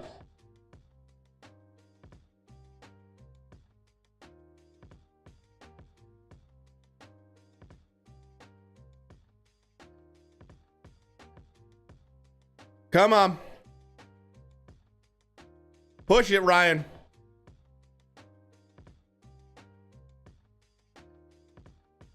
Get in there.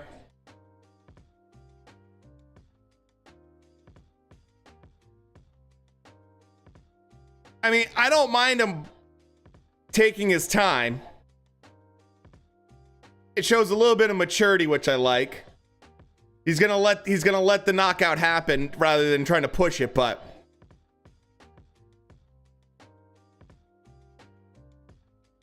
this is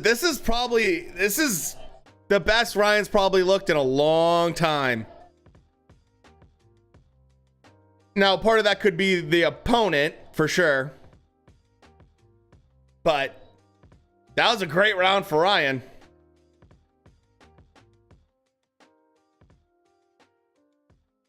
Great round for Ryan.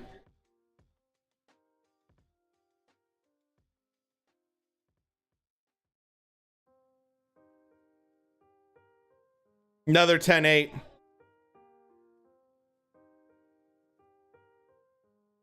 Let's see it. Watch. He leaves himself open for that shot. Boom.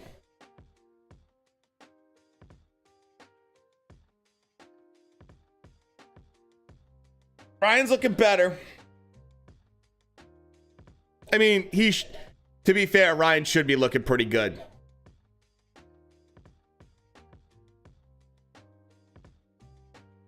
So,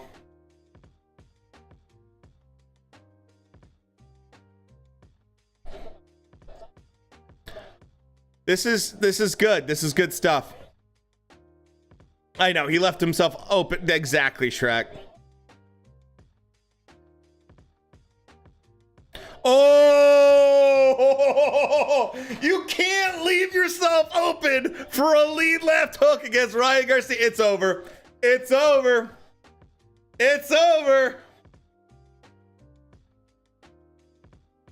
You can't leave yourself fucking open like that, man.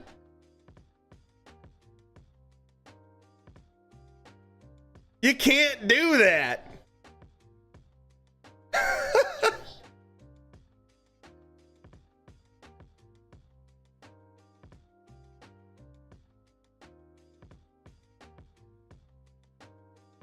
That was right on the money. That's good for Ryan. Good for him. You can't do that, man.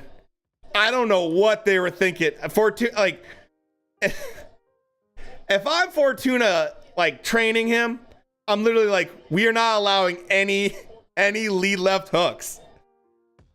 Like, at all.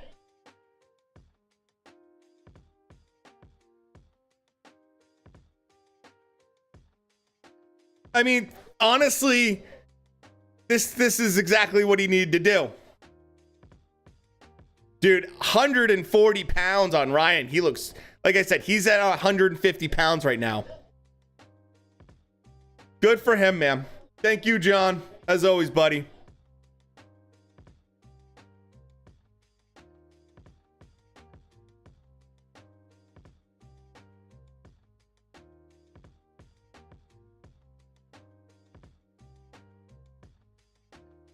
Let's see. Oh.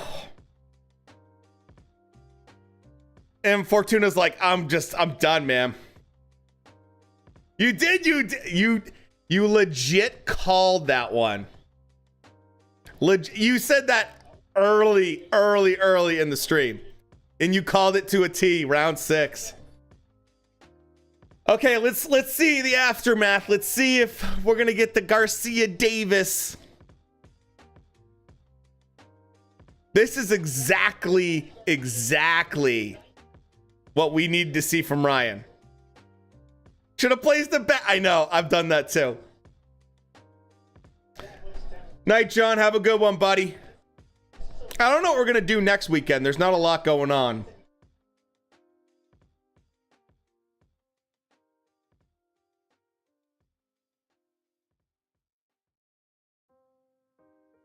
Fundamentally, yeah, Javier Fortuna sucks. I thought he was going to do better than that. I didn't expect Ryan to just stomp him. And you know what? Ryan let it happen too, man. He didn't push it too hard.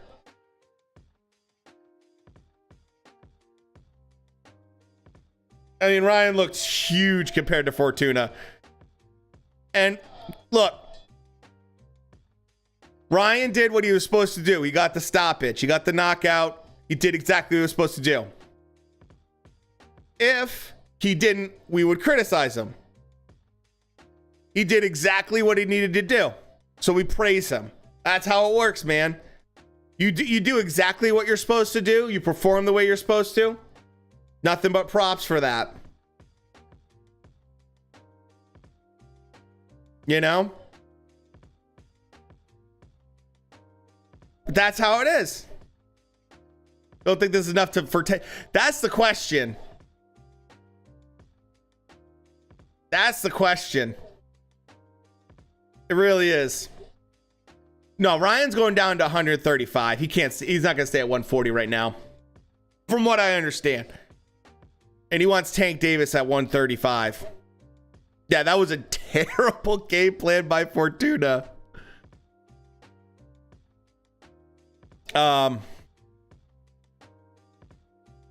Just I'm a little shocked at how you don't train your fighter to block against the main weapon that your opponent's going to be using, which is a lead left hook. So yeah, DAZN and PBC don't do business with each other. It's true, Dana.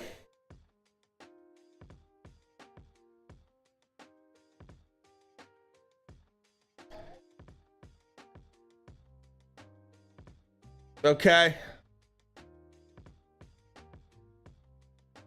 Dude probably studied KSI.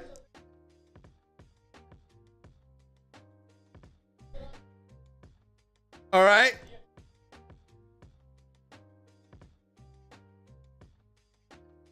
Good for you, Ryan.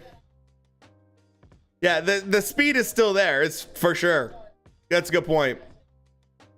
His corner F's him up.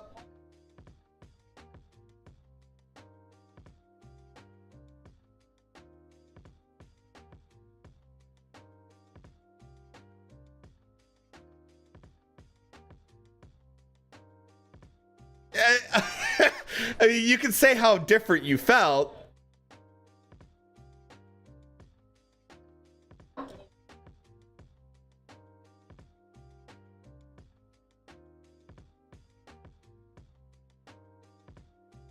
Oh yeah, when you fight harder punches, you box better.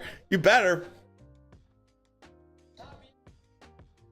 It's weird having Fortuna stand right next to him. Oh God, that body shot. This interview's terrible.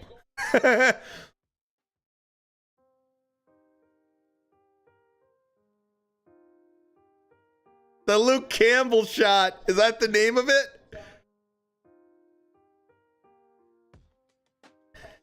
His fist is hard.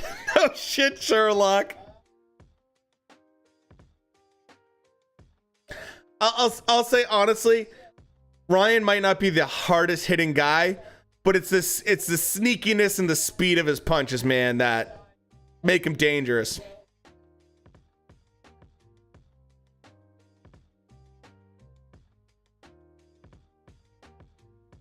The big thing is if you had hand surgery.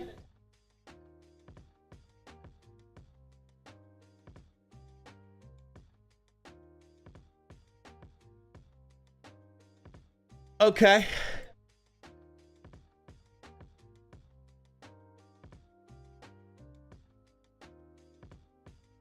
Okay, Ryan, let's go. Let's hear you call out Tank. That's what we're waiting for.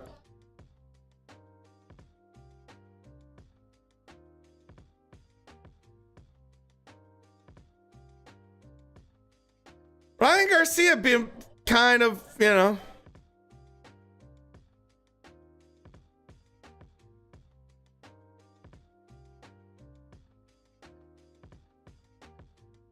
Oh!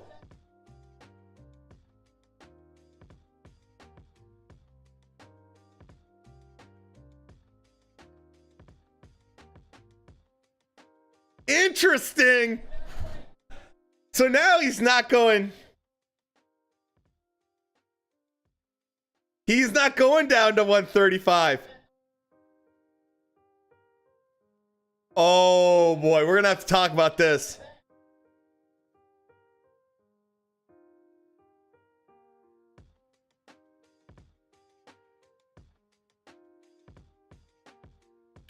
Not when there's a will. Where there's money, there's a way. Oh, come on. Why are we giving the mic to fucking Fortuna? Let's go. Good. I don't know why, if you're Fortuna, you want to take pictures.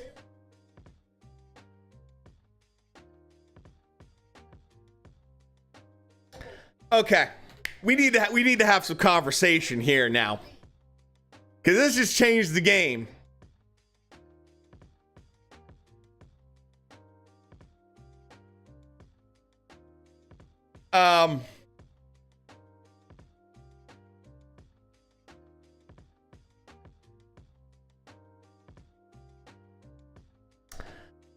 Okay. I'm gonna watch this little fast KO, and then we're gonna have a conversation about this.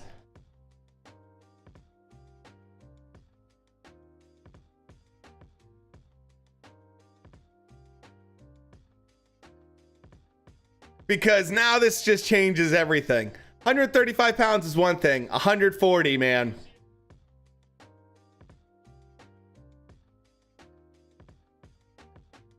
Apparently now he's not going down to 135.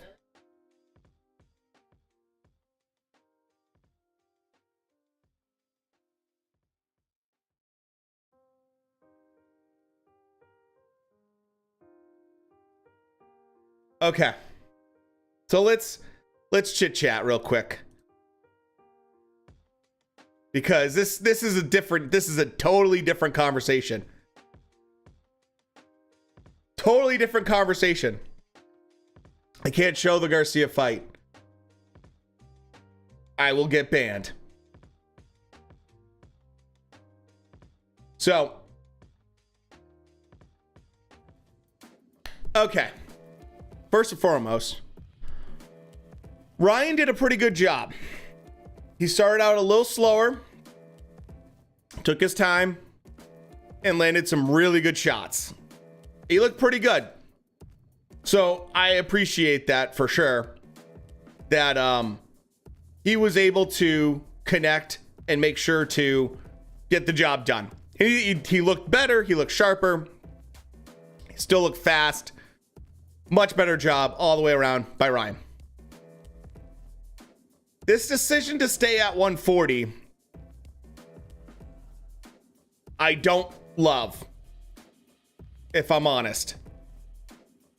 One thing Ryan had going for him was being fairly large for the weight class with fast hands. Pretty decent power. 140 is full of killers. Full of killers. Tank Davis isn't going to 140 probably. It's less likely Tank wants to fight at 140. Maybe they could do a catch weight. But the likelihood of Tank going to 140 to fight Ryan is not great. Everyone at 140 is Top Rank. Yep. So, to me, I mean, I don't know where Ryan's going to go from here. If I had to put money on it, I don't think he's going to be able to get a PBC fighter to not fight on PBC and to fight on DAZN. It's just probably not going to happen. It's and I say probably not going to happen because if there's enough money, maybe. But Ryan's going to have to fight. Yes, he's going to have to show. He's going to have to be on Showtime. Because see, the difference is Ryan Garcia has a good niche of casual boxing fans, right?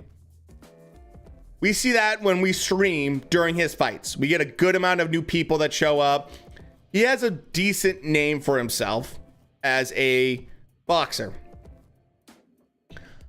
But Tank Davis, maybe it's just me and my perception. Tank Davis is another level, I feel like.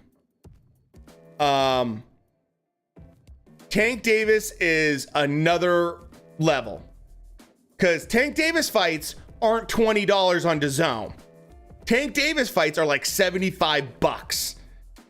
And he does pretty well. Now, granted, they also are really smart about location when they do Tank Davis fights. Same thing that what they do DAZN fights for Ryan. So it's not like I'm trying to say that they don't have fan bases or one's substantially larger than the other, but $75 pay-per-views on Showtime, that's what it's going to be if it's going to happen. Garcia versus Jojo Diaz is a fantastic take, Shrek. That's way more likely. Way more likely. I just don't see Mayweather being like, yeah, no, we're gonna fight Ryan Garcia at 140 pounds with Tank Davis. Especially after tonight.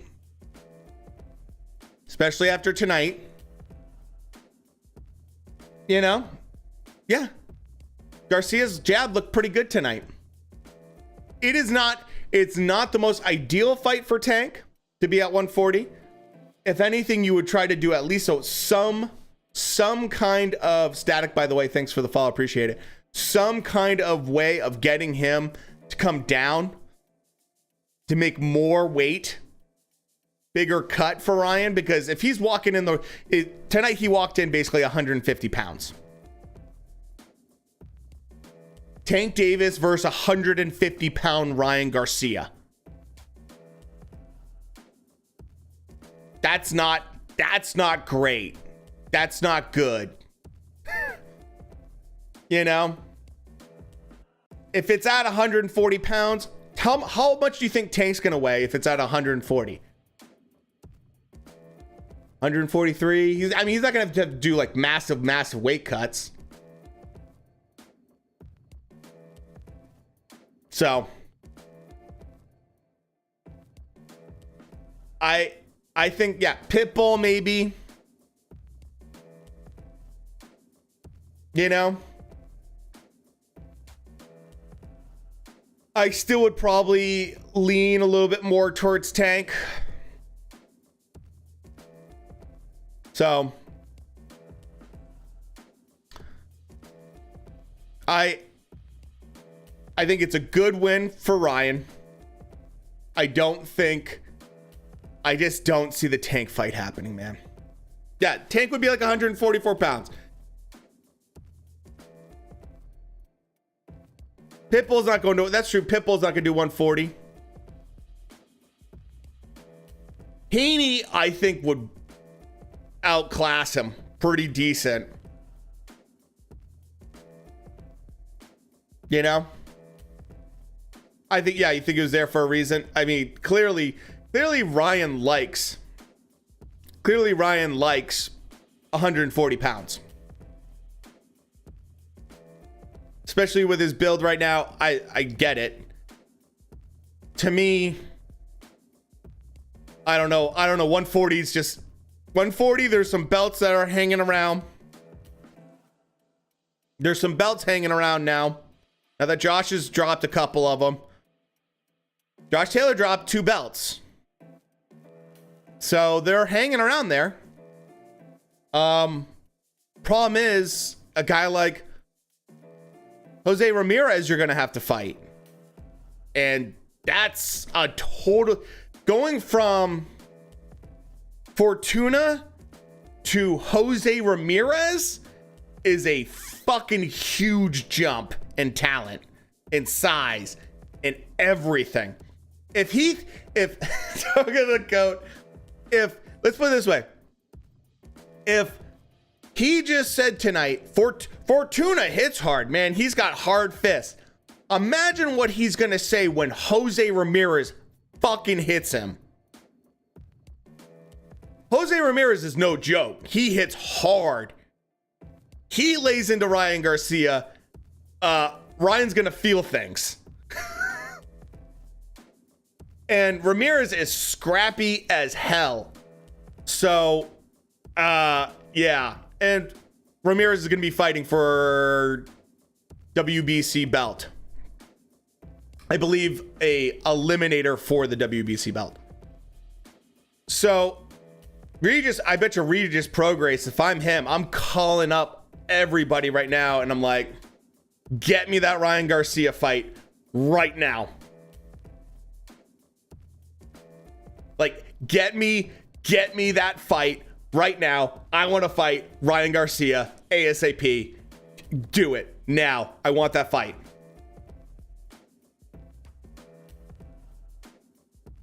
No lightweights are calling. That's true. That's true, Shrek. I think 140 is not. Oh man, there is money to be made. That is a good point. There is money to be made. What if here we go. This is going down the rabbit hole. What if we got a Tio Lopez versus Ryan Garcia fight? Could you imagine the fans for that fight? Ho, ho, ho, ho, ho, ho.